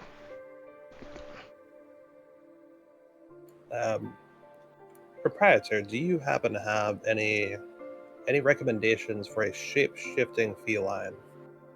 What? Like a feline that can turn into objects or other things, but its head always remains the same. Is he feeling okay? It's an enchanted cat. Oh, I see. Probably some sort of hat or a collar. Or a headband. I think a headband would probably be the easiest. Okay. Hmm. Could you show us some headbands you think might work well for that? Then I'll like kind of describe the size of Button's head when Button's head is normal. What if is there one that looks like a jar of peanut butter?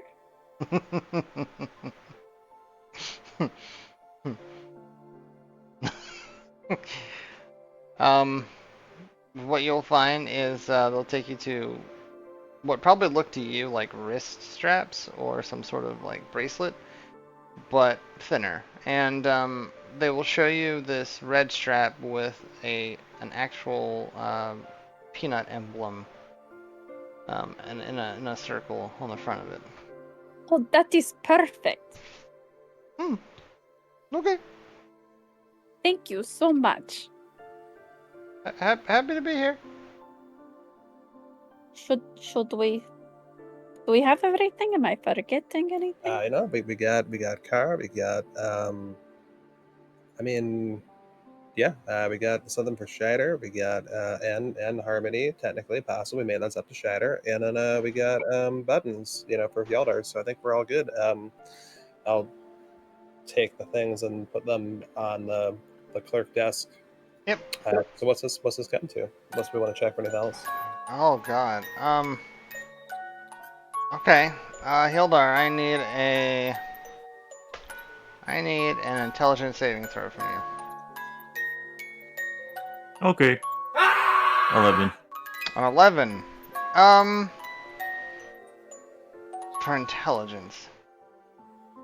While you guys are walking and talking absentmindedly, there is a very long, awkward, silent pause in which you are in deep thought, Hildar, and in doing so, you fail to notice a dip in the ground where you're walking, and you faceplant into the snow. And without missing a beat or even thinking about it, Henrietta just begins to drag you.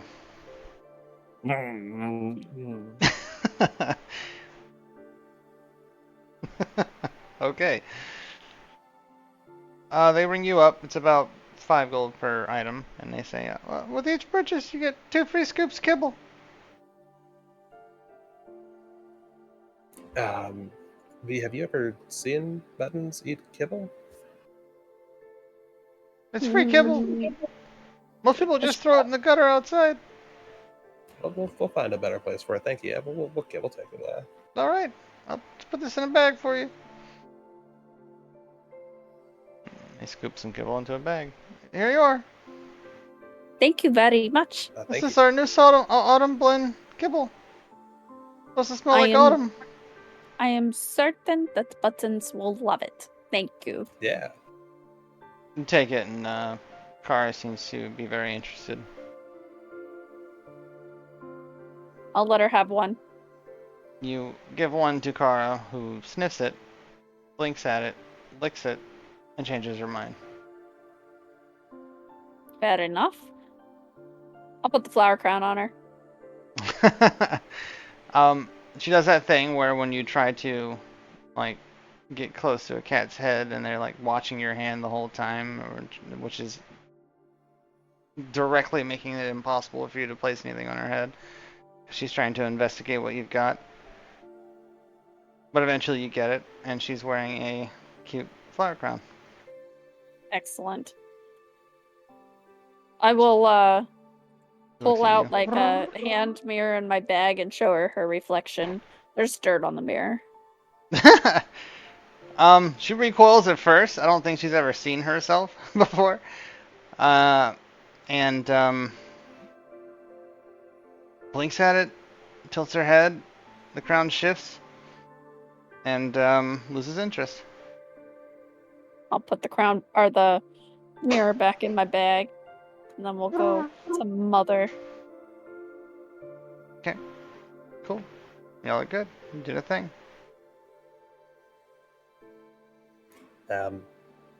I'll knock on the door. Oh, are we going back to the suite? But no, we're going to Mother, right? Okay. Unless we aren't going to Mother. Wherever she was, that's fine. Well, she's in the summer. Well, we'll just ride Don Quixote to Mother. It should be easy, right? Okay. Yeah, you do the thing. Emmett opens the door. Oh, hi guys. Good morning, Emmett. Oh, and I brought some gifts for you as promised. Here are some intro books for Sylvan, and here are some Feywild books that talk about how to navigate. And here's also a flyer for a Oh, an oh, agency in right here in Losse Andondi that okay. will Oh, do tours and everything you need. So wow. as he's saying this, I'm pulling them out of my bag Mm-hmm. and handing it to him, like trying to dust off the dirt from the covers and hand it to him. And, like a potato falls out and rolls down the street. He's just filling his arms with papers and books and posters, and he's like, oh, wow. Oh, this is an awful lot. Oh, please come inside.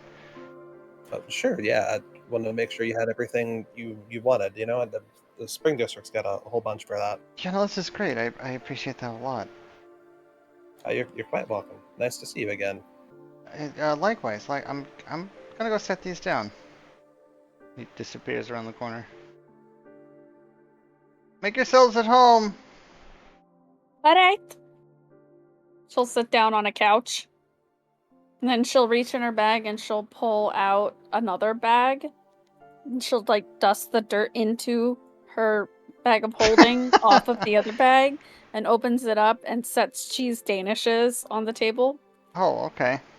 I'll sit next to her on the I mean, couch. he'll come back around the corner pretty quick. Oh, you brought snacks. Okay, cool. Is it not customary to bring gifts when you visit? I mean, I don't know. We didn't do that a lot in Uchari. Oh, It we can be. do that in the wilds. Well, that's Yeah, that's not great. uncomfortable. That's a good practice, I think. Is that a Northeran social norm? Depends on. We have many creatures and species here with their own like social norms, and obviously many diverse villages, including Los Andane, which has 4 districts in and of itself. But I don't think anyone would ever feel badly about receiving a gift when you come to their home or anything like that. So maybe not a norm, but you know, not bad, right? Oh, I see. Oh, okay. He They are sends her. quite good. Well, I'd like to try one. May I? Of course, they're for you and Mother. He walks over and picks one up. What kind of cheese? Think they said brie. Some of them have a little bit of cranberry. Like from a crow? A crow? A crow? That's not a thing. From a cow? From a crow? Yes. You got milk from a crow? How did that work? Well, the crow probably stole it. Well, that makes sense. Nice. He tries it. He nods approvingly. Very tasty. I thought so too. Very dry. Do you have tea? He chokes for a second. Oh, tea, of course. And he runs off to the kitchen. Maybe I should have brought the tea from the tea garden. I'd have my apothecary jug. I mean, Yeah, that's a good point. Do you have cups in that bag? no. I can buy you some cups. I have a cooking pot. I mean, you know, he seemed like he needed a lot of liquid, so that might not be bad. Dude, I also have a fork. I don't think a fork is going to help liquid, but that's good. I mean, it's good to know you have it, right? I have a crowbar. This looks like it was once a plate. I'm sure there is something useful in here. If you give me enough time, I could hollow out a potato. Well, that's where I put my sandals. I mean, the cooking pot would work for what it's worth. He comes back from the kitchen. He evidently had already had a teapot brewing, with 2 saucers of tea, and sets him out. I suppose you're here from Mother. We're here. You would be correct. All right. Enjoy the tea, and I'll go see how she is. Well, thank you. I mean, to be clear, I also came here to give you the gifts and to follow Oh, up. no, with, of course. No, well, you know what I like, mean. no, I just want to make sure you know that I'm also here for you, not just for Mother. Of course, but I mean, yeah. I'll go get her. Thank you. And disappears again for a moment. Heading back up the same stairs that he went last time. And after a little while, comes back down with her. And she sits next to you, Viviri, on the nice comfortable couch.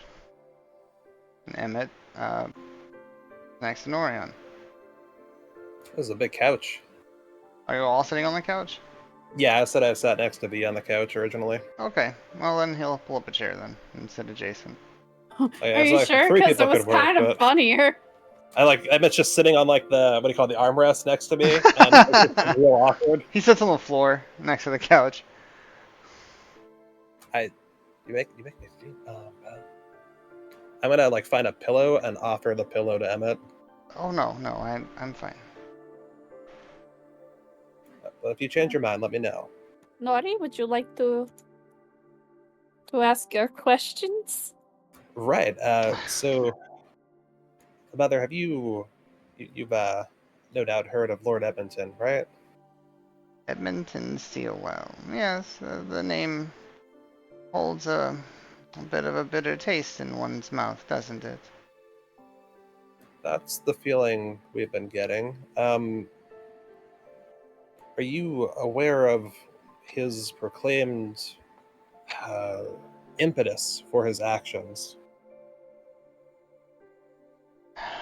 It's no secret that he was once a great and valued hunter.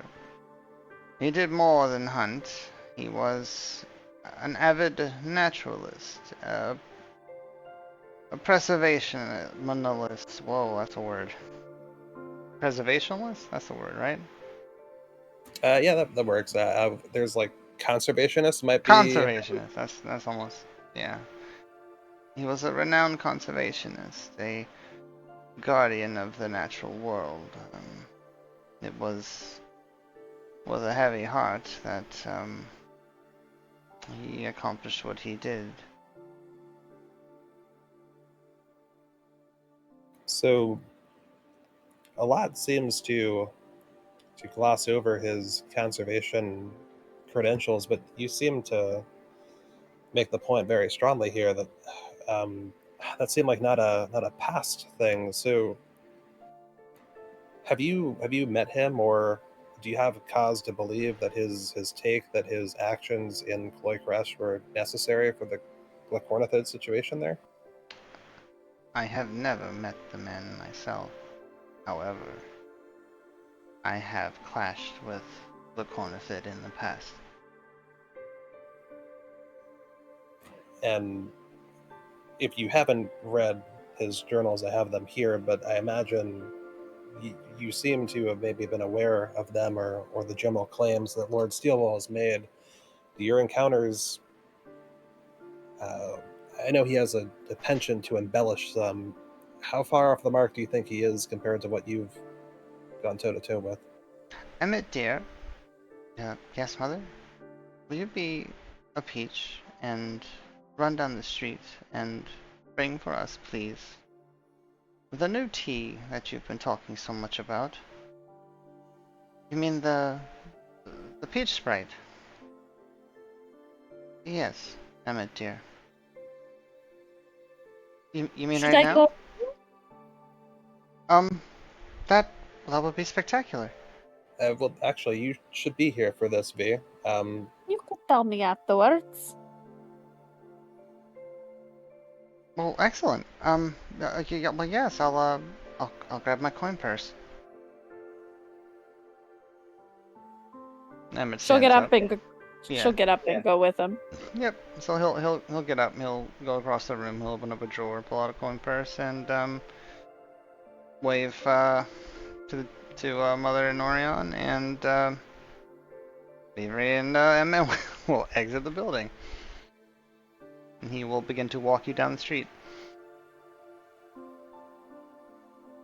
All right. What are you really asking me? I know that Lord Steelwall can be a little bit out there. To be clear, by the way, she should be involved in these conversations, but I sense that she picked up on your desire to ensure that Emmet not be present for this part, and I believe she's doing well there. But in any regard, are his accounts accurate? And I'll kind of like lay out as best I can, the short version of what we, went through with the journals, and kind of try to hit the highlights for her of like what he perceived as the threat, and like anything that was like particularly like a little bit more out there claim wise, where he seems to be making like grandstanding statements, which like we've gone over last session. So I'm going to try to not like pick things that don't go too deep on this, but kind of just get the sense from her of like, see if like I might be able to go really quickly as a character in like 5 or 10 minutes and try to get like her sense of like, all right, what might be a little bit over the top from Lord Steelwall based on her understanding and her experience versus like what might not be. This is you wanting me to snip out all the fluff from the video that I presented to you. Based on kind of what she had just said about That's her having your choice. Yeah, that is your choice, like of whether she would have the thing on this. But since she kind of just dropped that she's directly, I think it's funny that you're asking me that. That's all. All right. Here's what she'll do. She will get a very serious face when she's talking to you about this. She'll say, "We've never encountered any nests, but I will tell you, they are formidable creatures." so maybe his ideas about the nest might be helpful. His description of these rods that he put in the ground and what they did dispensing this solution that was like the antithesis of sorts of their secretion, or not maybe their secretion, whatever kind of compound that they have created or using. Does that make any sense to you? Obviously, this had devastating effect, and I'd prefer to not have to deploy this in Northera, but Anytime one enters into some sort of alchemical new grounds, there are certain dangers involved. I'm sure you can attest to that. I will tell you that while it doesn't make sense that altering a pheromone would cause an extinction event, it is not unfounded. I don't know the methods he employed, or whether they were successful in doing anything in particular. I can tell you that if you were to go and search that dread scar in the middle of Cloycresh, you would not find evidence of any kind of Gluconithid activity. This was the basis of his undoing. I can tell you that Gluconithid have felled dragons. That is not underneath them. I would be hard pressed to suspect one could do the job. that'll be. I guess we'll have to figure out how to figure out if we're dealing with more than one in here. I mean, we suspect we're dealing with more than one Yaberth wide. If there is one, there are likely more, but it is not guaranteed.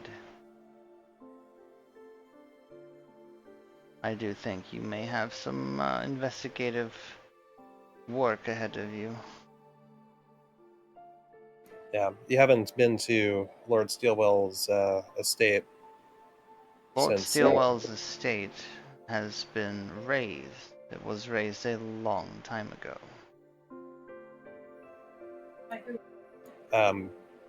Who did that? Was that my parents or? Who could tell? Your parents were in the middle of their reign when this occurred. I could tell you He was probably an enigmatic believer or non-believer. Either way, he made a lot of people very angry. I don't think you would find any volunteers that would come forward about it. Okay, so at least not. It sounds like it wasn't something that like my parents would have like ordered clearly from the top down. Like they would have done it subtly if they did it at all. So that That's was a part of what I was possibility. wondering.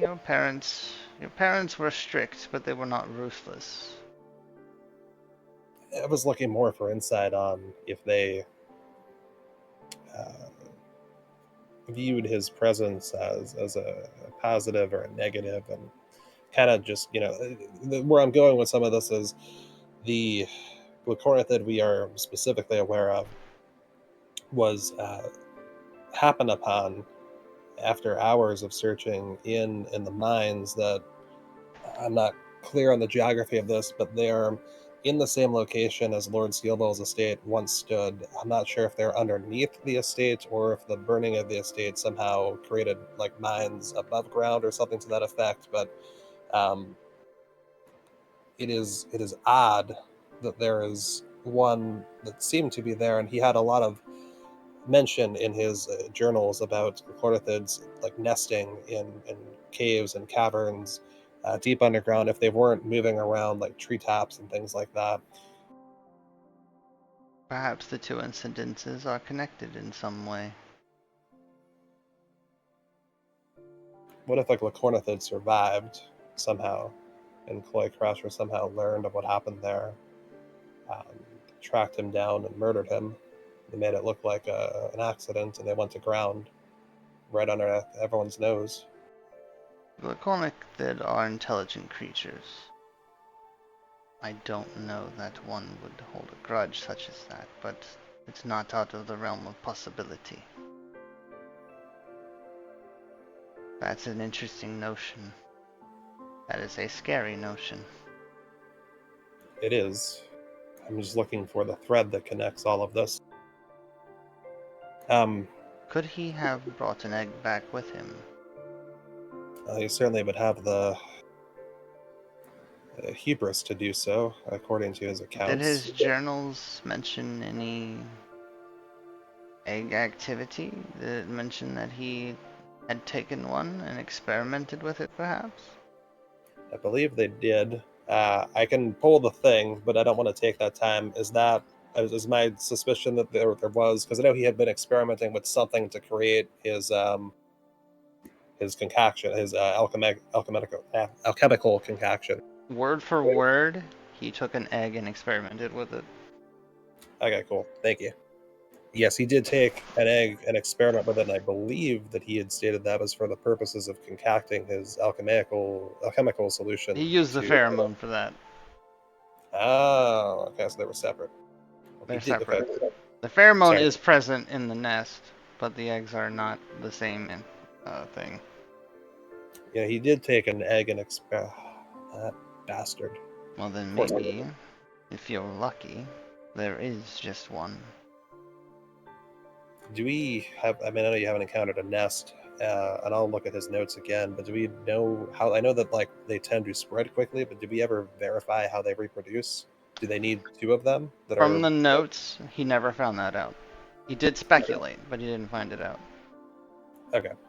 He speculated that there could be that the sludge could be from pregnant females, but he never made that discovery.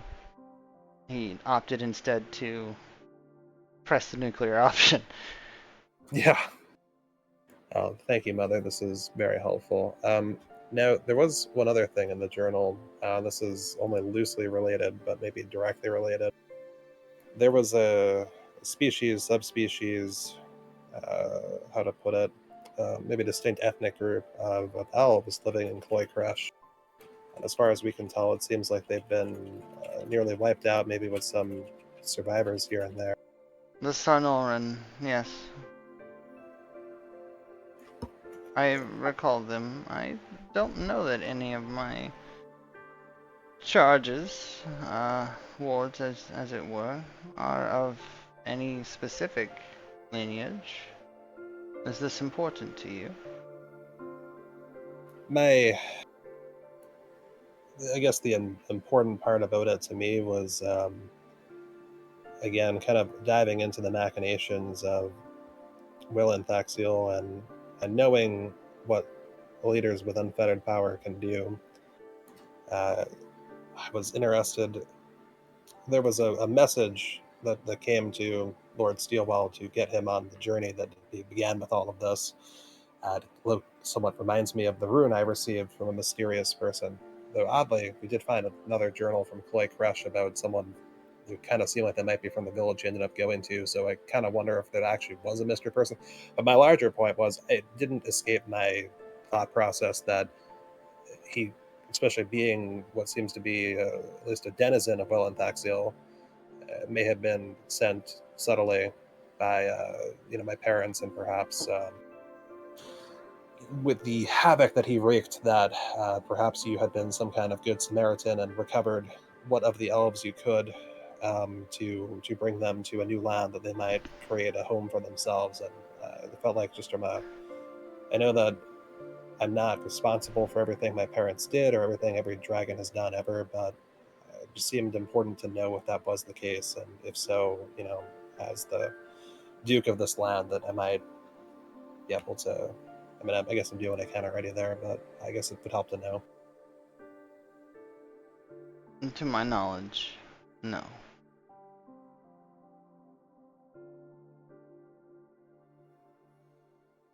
And the other tangential relation, have I told you about I think I did tell you about the black dragon that we saw in the north. Well, we didn't see it directly, but I got thoughts from some kind of construct lizard situation. You mentioned a Xehanort. Yes, that one. He seemed to be conducting some kind of grand experiments for reasons that were unclear. One, do you have any further context on him or his actions? And two, in case it helps with any of that. I know Xehanort by name only. It is said that he was a brilliant engineer. Is there any sign that these glucornithids may have been engineered much in the way that the lizard that we encountered was? Since you've fought them directly, I figured you might have guidance. They bleed. They perish. Is it possible that life can be engineered? Possibly. We modify food sources for our own benefit.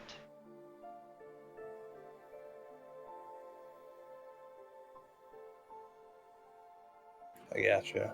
Okay. Last thing I had before those two inevitably bust through this door, unless you set them on an impossible task. I hope it's at least feasible. He was talking for days about the peach tea. Peach Sprite, I believe. Oh, it sounds interesting. We'll have to try it when they get back. If that. I'm sure it's quite good. Well, how are you finding stuff here before I go on prattling about myself and everyone else here? This is a perfectly passable existence. Do you want more, or are you content to kind of just sample the local fare and see how?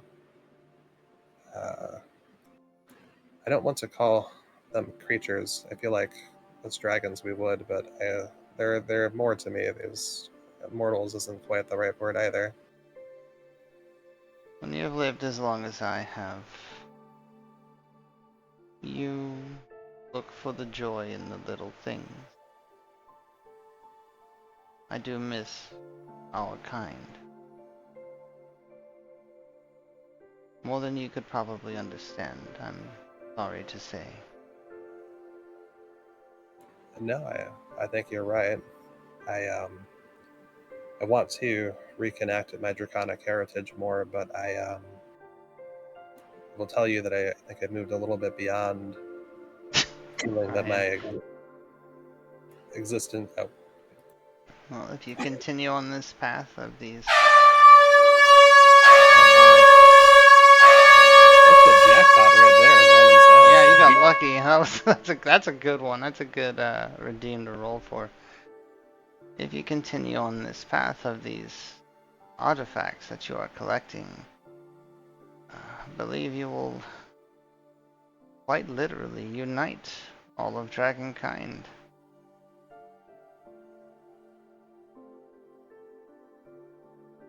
And do we think that is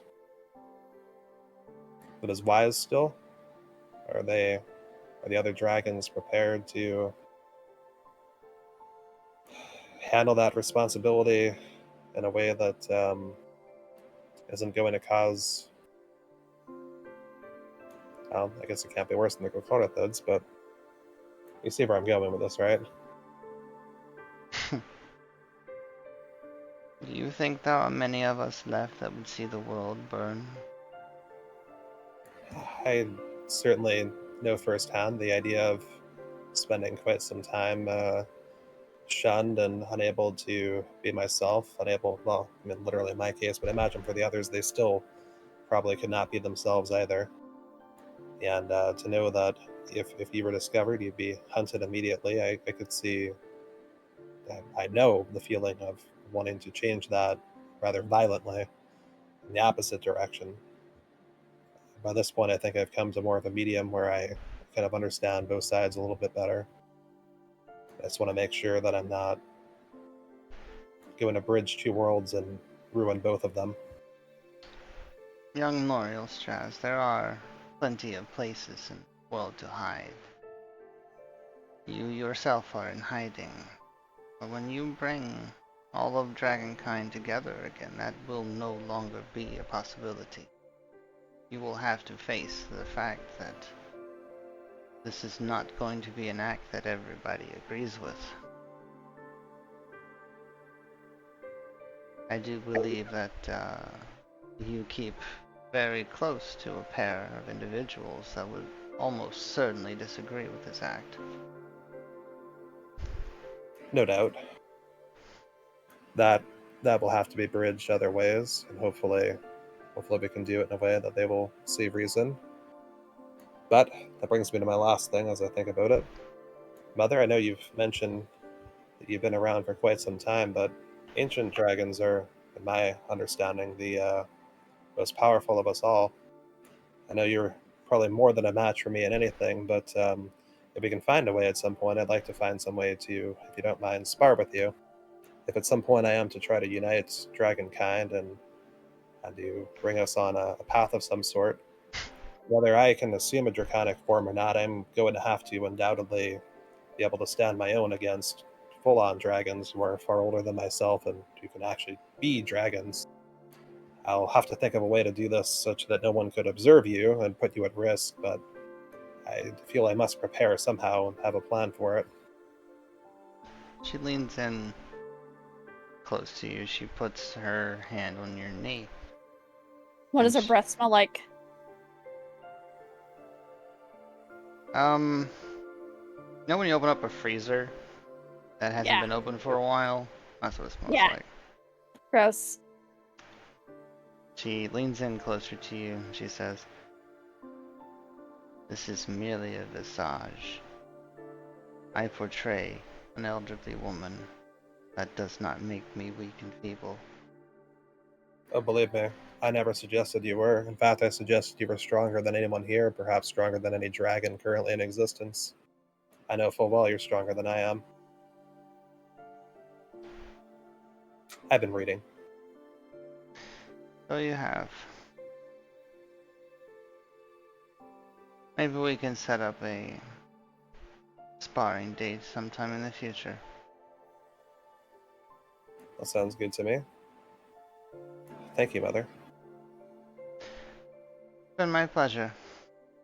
The two should be back sometime now. They should. And Cool. then we got this little flower crown that'll go with Kara. She doesn't seem to quite love it, but I think she'll get used to it. Oh, you mean like the ones we're wearing now? I told you the hibiscus crowns are like a cornerstone of their sales. I'd love them. They smell so delightful. They double as a brewing agent. It's really quite practical. As the That two of you come is. to the door. I guess I'll go answer the door if it needs answered, unless they like Yeah. to I see think we'll the just lock of the walk door. in. Yeah, Right? Yeah, let's just that's go what I up. thought. I probably got the. Yeah, they're both wearing hibiscus crowns. He has got a small satchel of very aromatic tea.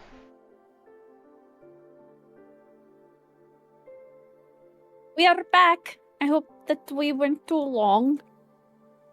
I know your timing is perfect as always, Countess.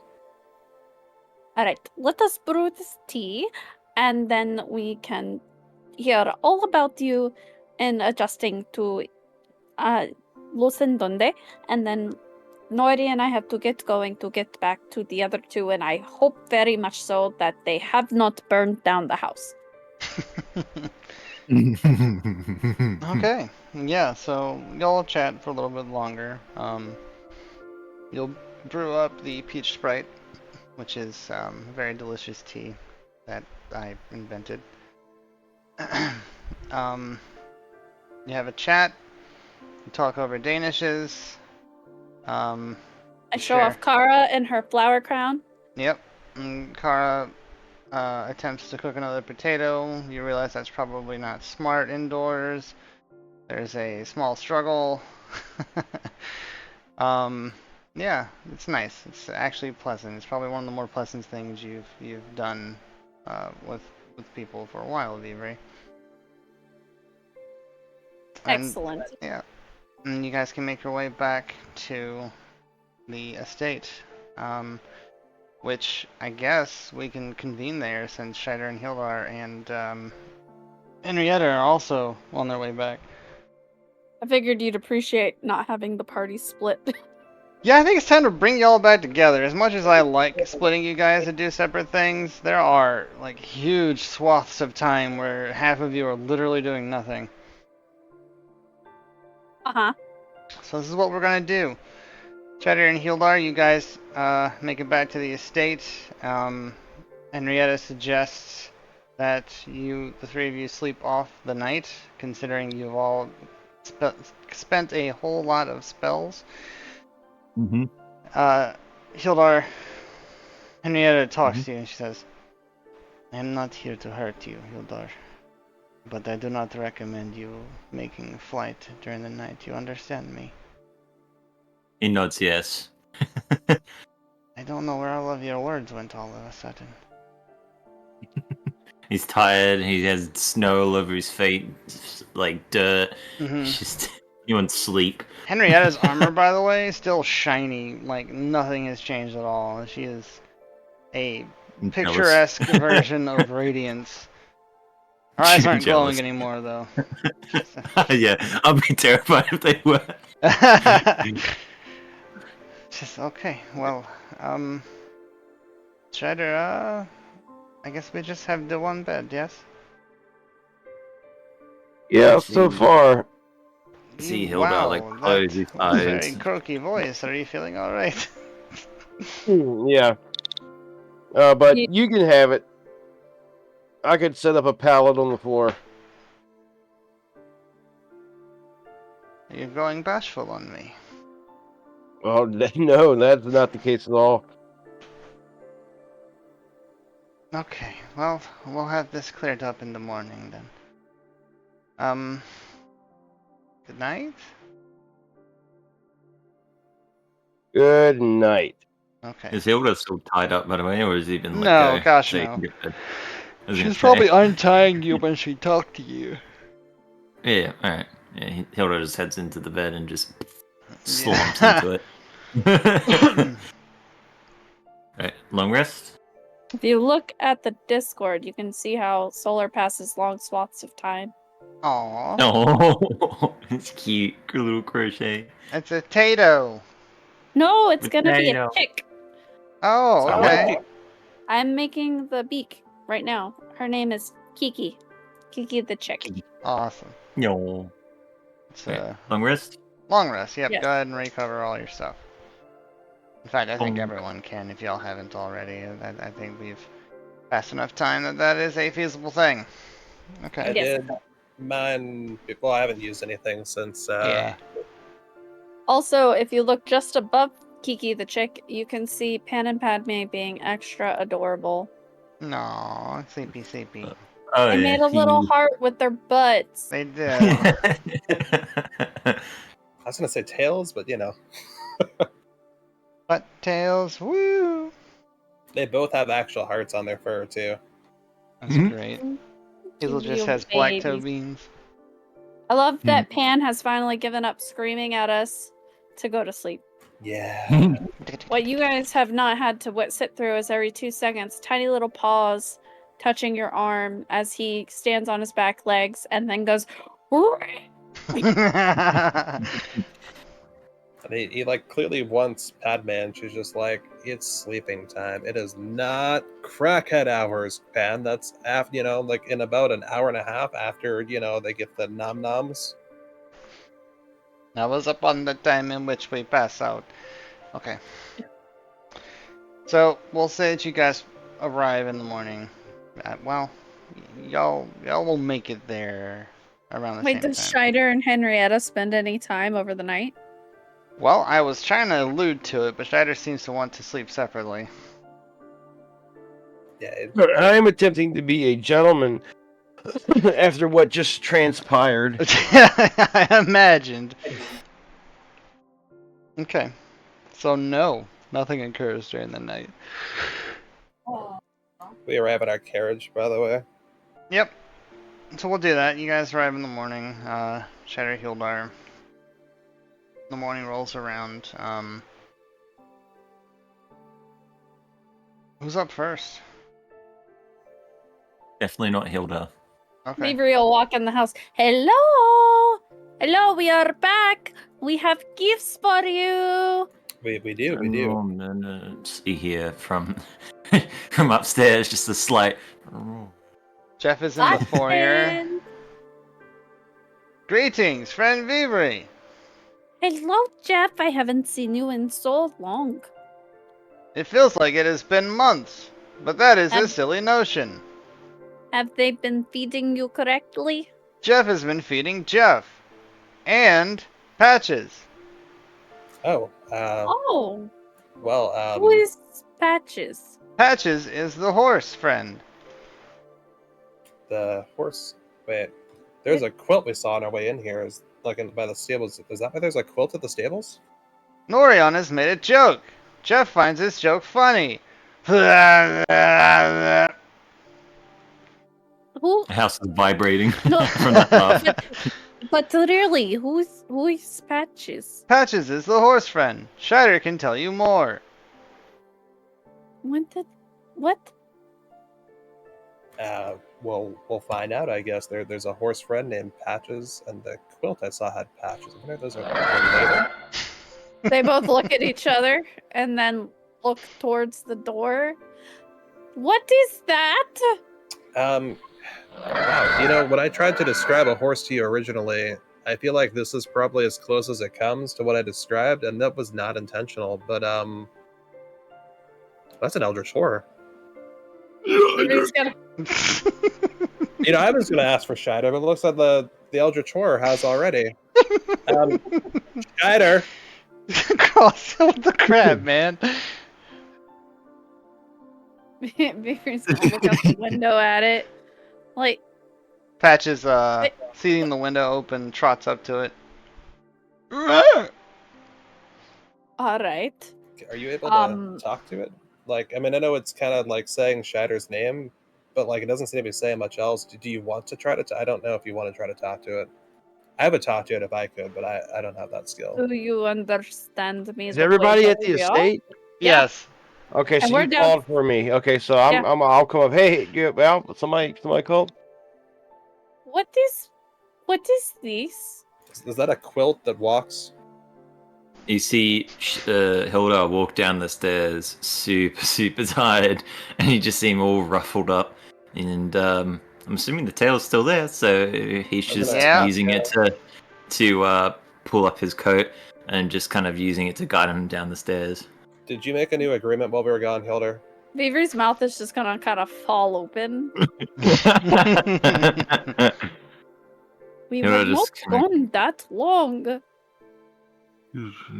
Well, Coming up from the basement, you guys hear Strider's- clink, clink, clink, clink. Go ahead, Strider. What? Skyler seems a little puzzled by what you were asking, and then it finally clicks on him. Oh, that's Patches. That's the horse I summoned. How did you summon Patches? What did it involve? Like Oh, a ritual? so Scheider, like sacrifice? Scheider pulls back his alligator cloak, and he shows you the cloak of many things. I think it's called. Robe of many things. Oh yeah, I Yeah. got one of those too, and I'll like show him like mine, which has what is that? Like? It's like some rice grain pouches left on it. Yeah. Yeah, because our Mr. Monkey never came back. Yeah, monkey's Yeah. gone. Never to be seen again. So yeah, he shows you that, and he says, yeah, one of the patches that I tore off here was able to summon a horse. I had a- I am not Unfortunately, sure the horse knows that it is a horse. that's what I was getting at. It sniffs at you I through the feel like- window, Viviri. This robe may have been Still made give by it a potato. some kind of trickster or something. I know I more. don't know, but as you can see, It takes the potato His- in its mouth and just his holds skin is made of a quilt material. it. Her I'm gonna skin. start examining Patches' patches to see if I can find a patch that has Tynamor's emblem on it. Alright, You give don't me an need to- investigation roll. I'm gonna give myself guidance. Okay.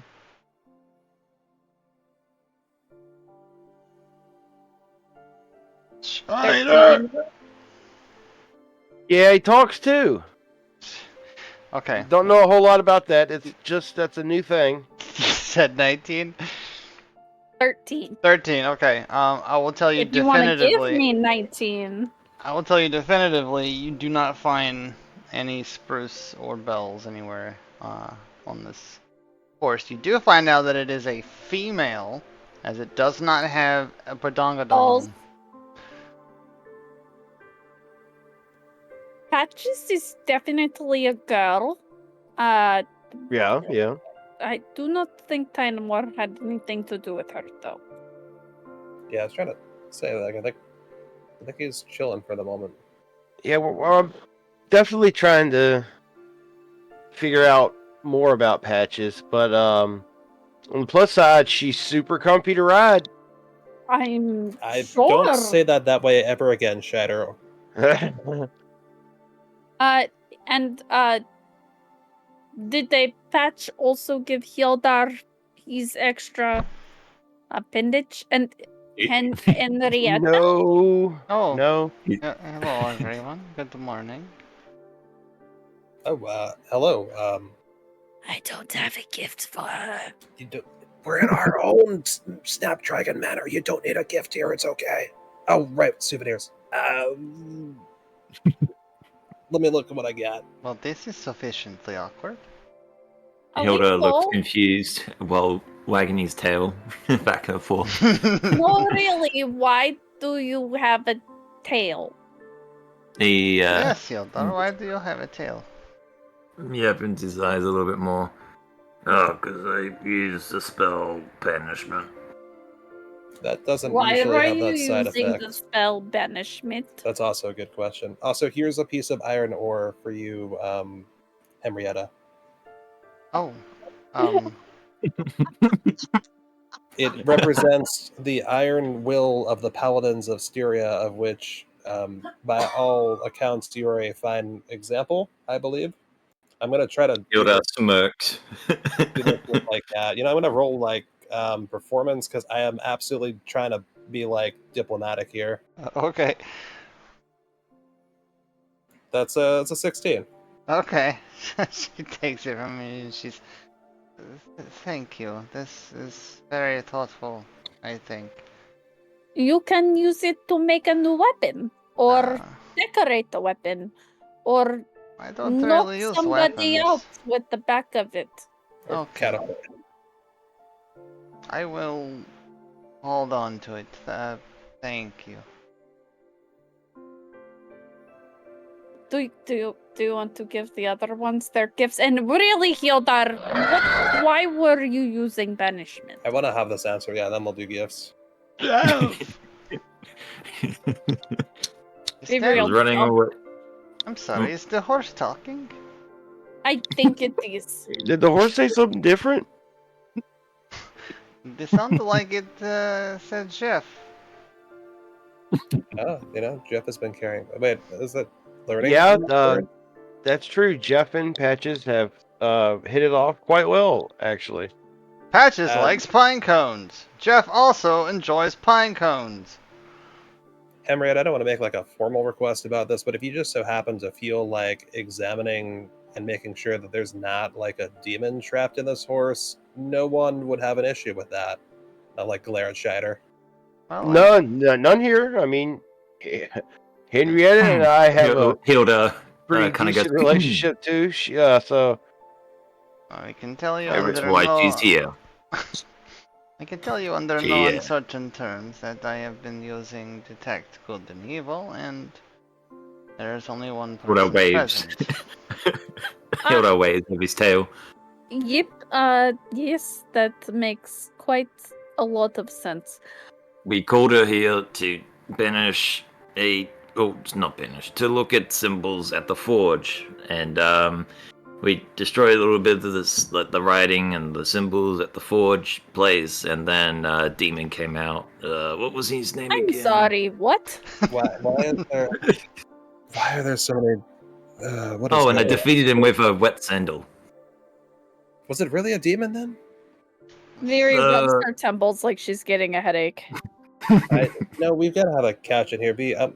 I'll like show her to a couch and like sit her down, and then offer for others to sit down at what must assuredly be like a living room with maybe like some kind of coffee table and chairs, seats, whatever, maybe. Yeah, so the furniture of this estate, y'all haven't brought anything to it. It pretty much has whatever was left over. And it's not like fully furnished. There's definitely a pair of like mismatched chairs that y'all could sit in. Here, the Henrietta best to will- sit down. So like a dusty love seat, maybe that I yeah, can yeah, ostensibly. happen to like try to dust off the love seat and like then be Yeah, down. prestidigitation. You can literally clean it. Well, yeah. Well, if that is acceptable, I'll use that. I was thinking about that. I was like, will that work for dust? Okay, cool. We'll do that. Also, I'll prestidigitate Do it that. with the dust ray. Oh, that's gonna use his tail to fan off the dust off his chair. I am concerned. As Duke of this land, I am also concerned. That makes two nobles concerned. I need answers. Yes, Hjuldar. If you want to roll for initiative, why don't you tell me your roll character? Ah, there you go. Puzzled look. We're still looking for a tank, someone who will accept face smashing. That is not me, ideally, Or the DM. or the DM. Yeah. Like we don't want to keep having to use our very fancy automaton that runs off of cherry cola to absorb blows for us. That just seems rude. Barbarian, fighter, armor artificer, all great classes. Okay, anyways, go ahead. Why don't Okay. you tell them what you told me, Hjuldar? I think, if I remember correctly, I told him already, but Kaiser's in my hand. Say hi, Kaiser, and he waves his hand even though they can't see it. He gave me a new power called Banishment. I used it on her because I was getting chased by her because she sensed evil, which was Kaiser, and I ran away. And I ran away because I was afraid Kaiser was going to get killed, or me, actually. That's And buttons. then we kept running. That's buttons, Ryan. It's hold a on. shape-shifting cat. See Buttons turn into a chair. Yep, buttons turns into a dusty chair with a cat's head. So Kaitzer cast banishment for you is what I'm intuiting you're trying to say here. He gave me the power to use it, and I used it. All right. I'm gonna roll Arcana on that real quick. What was he trying to tell you exactly, Miss 15. Henrietta? Oh, you're talking to me. Look. What was he trying to tell Henrietta? Yes. What did you ask him a particular question? Well, we tried to have conversation, and he decided that talking was too much. He's not a fan of questioning, is he? No, No. he is not. I have yeah, we've been down that road before. You know, he actually went through an entire septic system willingly. Vinron's Vinron's, septic like the worst of the system. worst. She grimaces, Yeah, patches to get out of squirks. questioning, and the worst part, I'd already gotten him out of questioning. But what were you trying to ask him? I wanted to know if he was under the influence of some sort of evil influence. Turns out I Yes. was right on the money.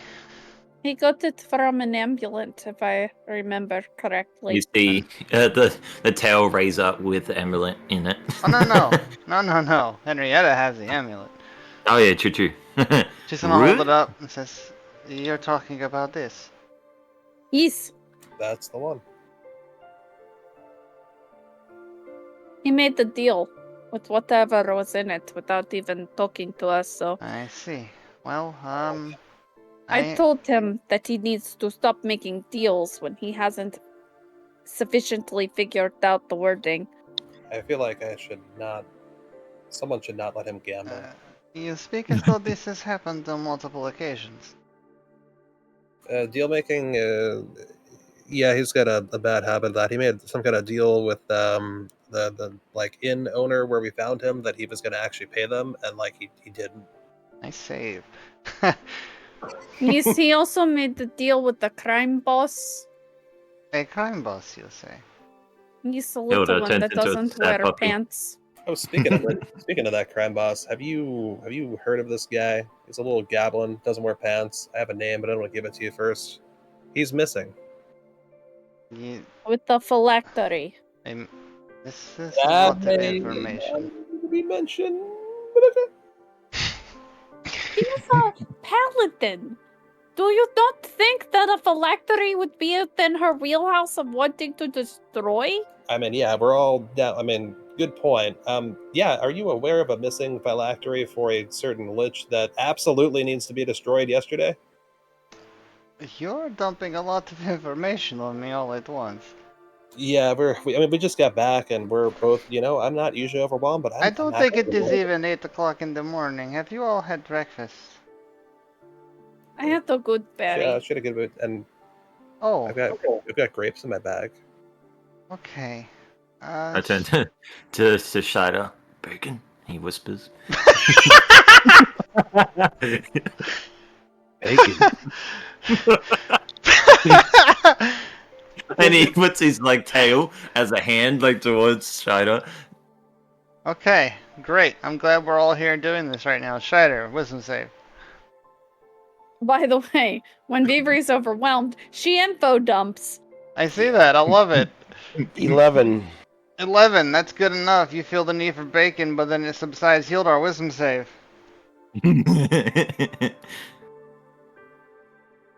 17. 17. I did that backwards. You got an 11, Scheider? Correct. Okay, let's redo this. Retcon. Scheider, that's not good enough. Your need for bacon wells up. You find it irresistible to stuff bacon in your face currently in the middle of this conversation. I mean, I'm He- cool with it. I'm Hilda. eating some bacon. Hilda just bends his tail down sad, the head. It just goes. "Ooh." Hjuldar, you feel like maybe your clothes aren't all there, but they are. Viviri, Yes. What's up?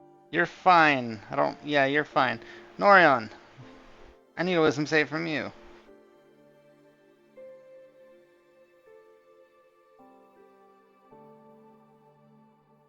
I will be like that. Oh my god. Oh Now- my. Wait, Wait, you nope. can roll. I can no, I can't because it's a save. Is it considered charm, frightened, or magical sleep by any chance? It is considered DM power. And I feel like I don't get to use my immunity to charm very much. Alright, yeah, I guess that's a nat one then. Oh, are you holding anything?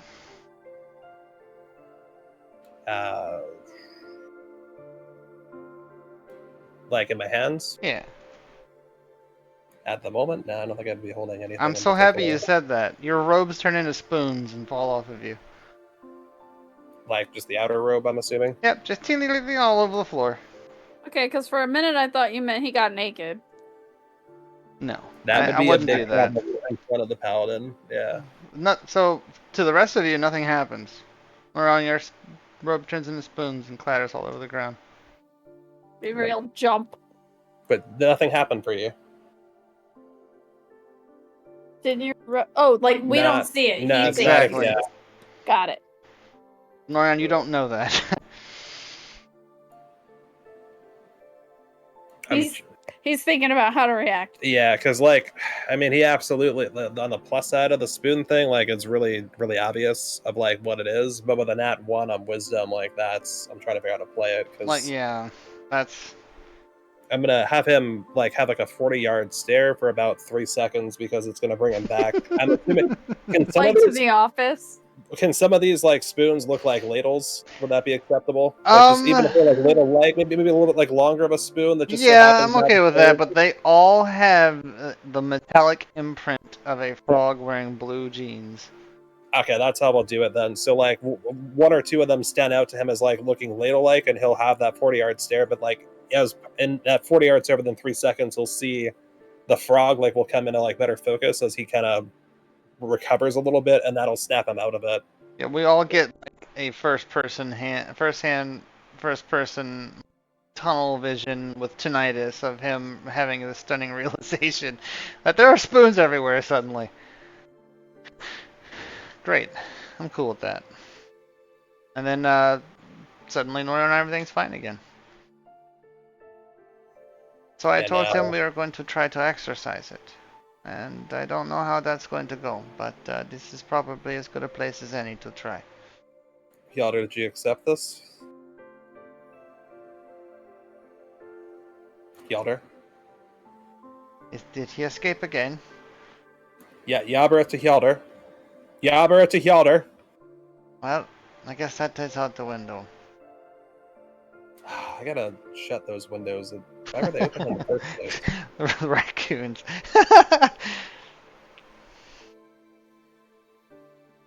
Do you know that there are raccoons in your basement? Yeah, we set up a nice home for them there. They're very friendly. Well, the hissing was a little much, but it's okay.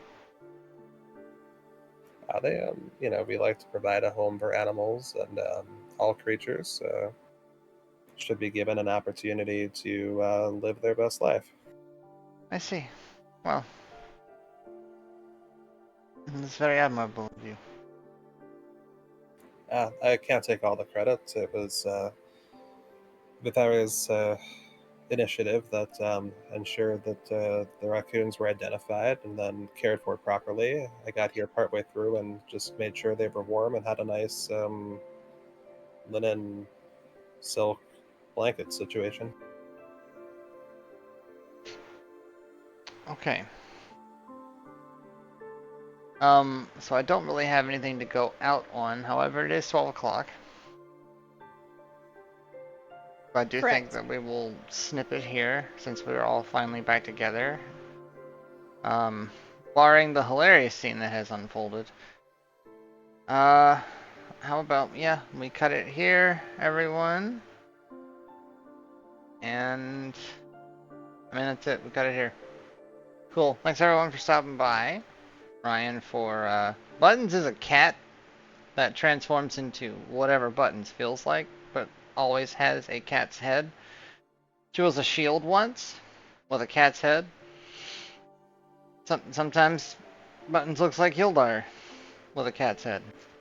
Good stuff. But yeah, so thanks everyone for stopping by.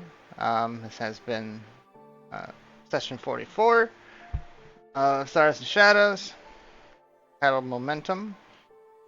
And yeah, that's it.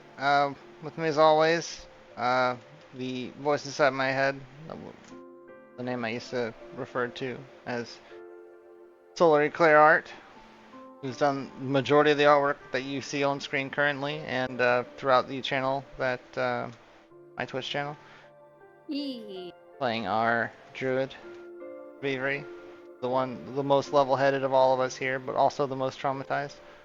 Yep. Next to her is her betrothed, Norjeon, played by our very own Terran16. Hello there. A dragon in disguise, trying to figure out his lineage and what that means and how to deal with it. Next to him, Hjuldar, the playboy himself, the man with the abs, the one who forgets he makes really cool alchemical drinks, who is stricken with the paralyzing fear of doing something wrong because he almost killed a bunch of children once. Well, no, that's not the reason at all. My flesh and blood, my actual brother, Hjuldar, played by Thaddeus, or Thaddeus. As me. Yep, Thaddeus was his original character. Next to him, Hjuldar, who is not currently present, our resident non-American from down under. You guessed it, England. That's not true. Australian. Our pocket meme is what I'm gonna start calling him, because that's pretty much how it is. This has been Burn Unit. I'm Trogbane. I'm the DM for this ragtag group of miscreants and vagrants who seem to find themselves in increasingly complex situations. Toka Toka. If you can hear me at all, thank you everyone for stopping by. If you're watching the VOD, you're awesome. If you're not watching it, you suck. You can't hear me anyway, so I'm just gonna do that. I'm not gonna run the crates because literally nothing happened, but thank you all for stopping by. And you So okay. long, and thanks trying for to all the sneak around, bits. Bye, But everyone. I'm dummy thick. And the clap of my Goodbye. ass just keeps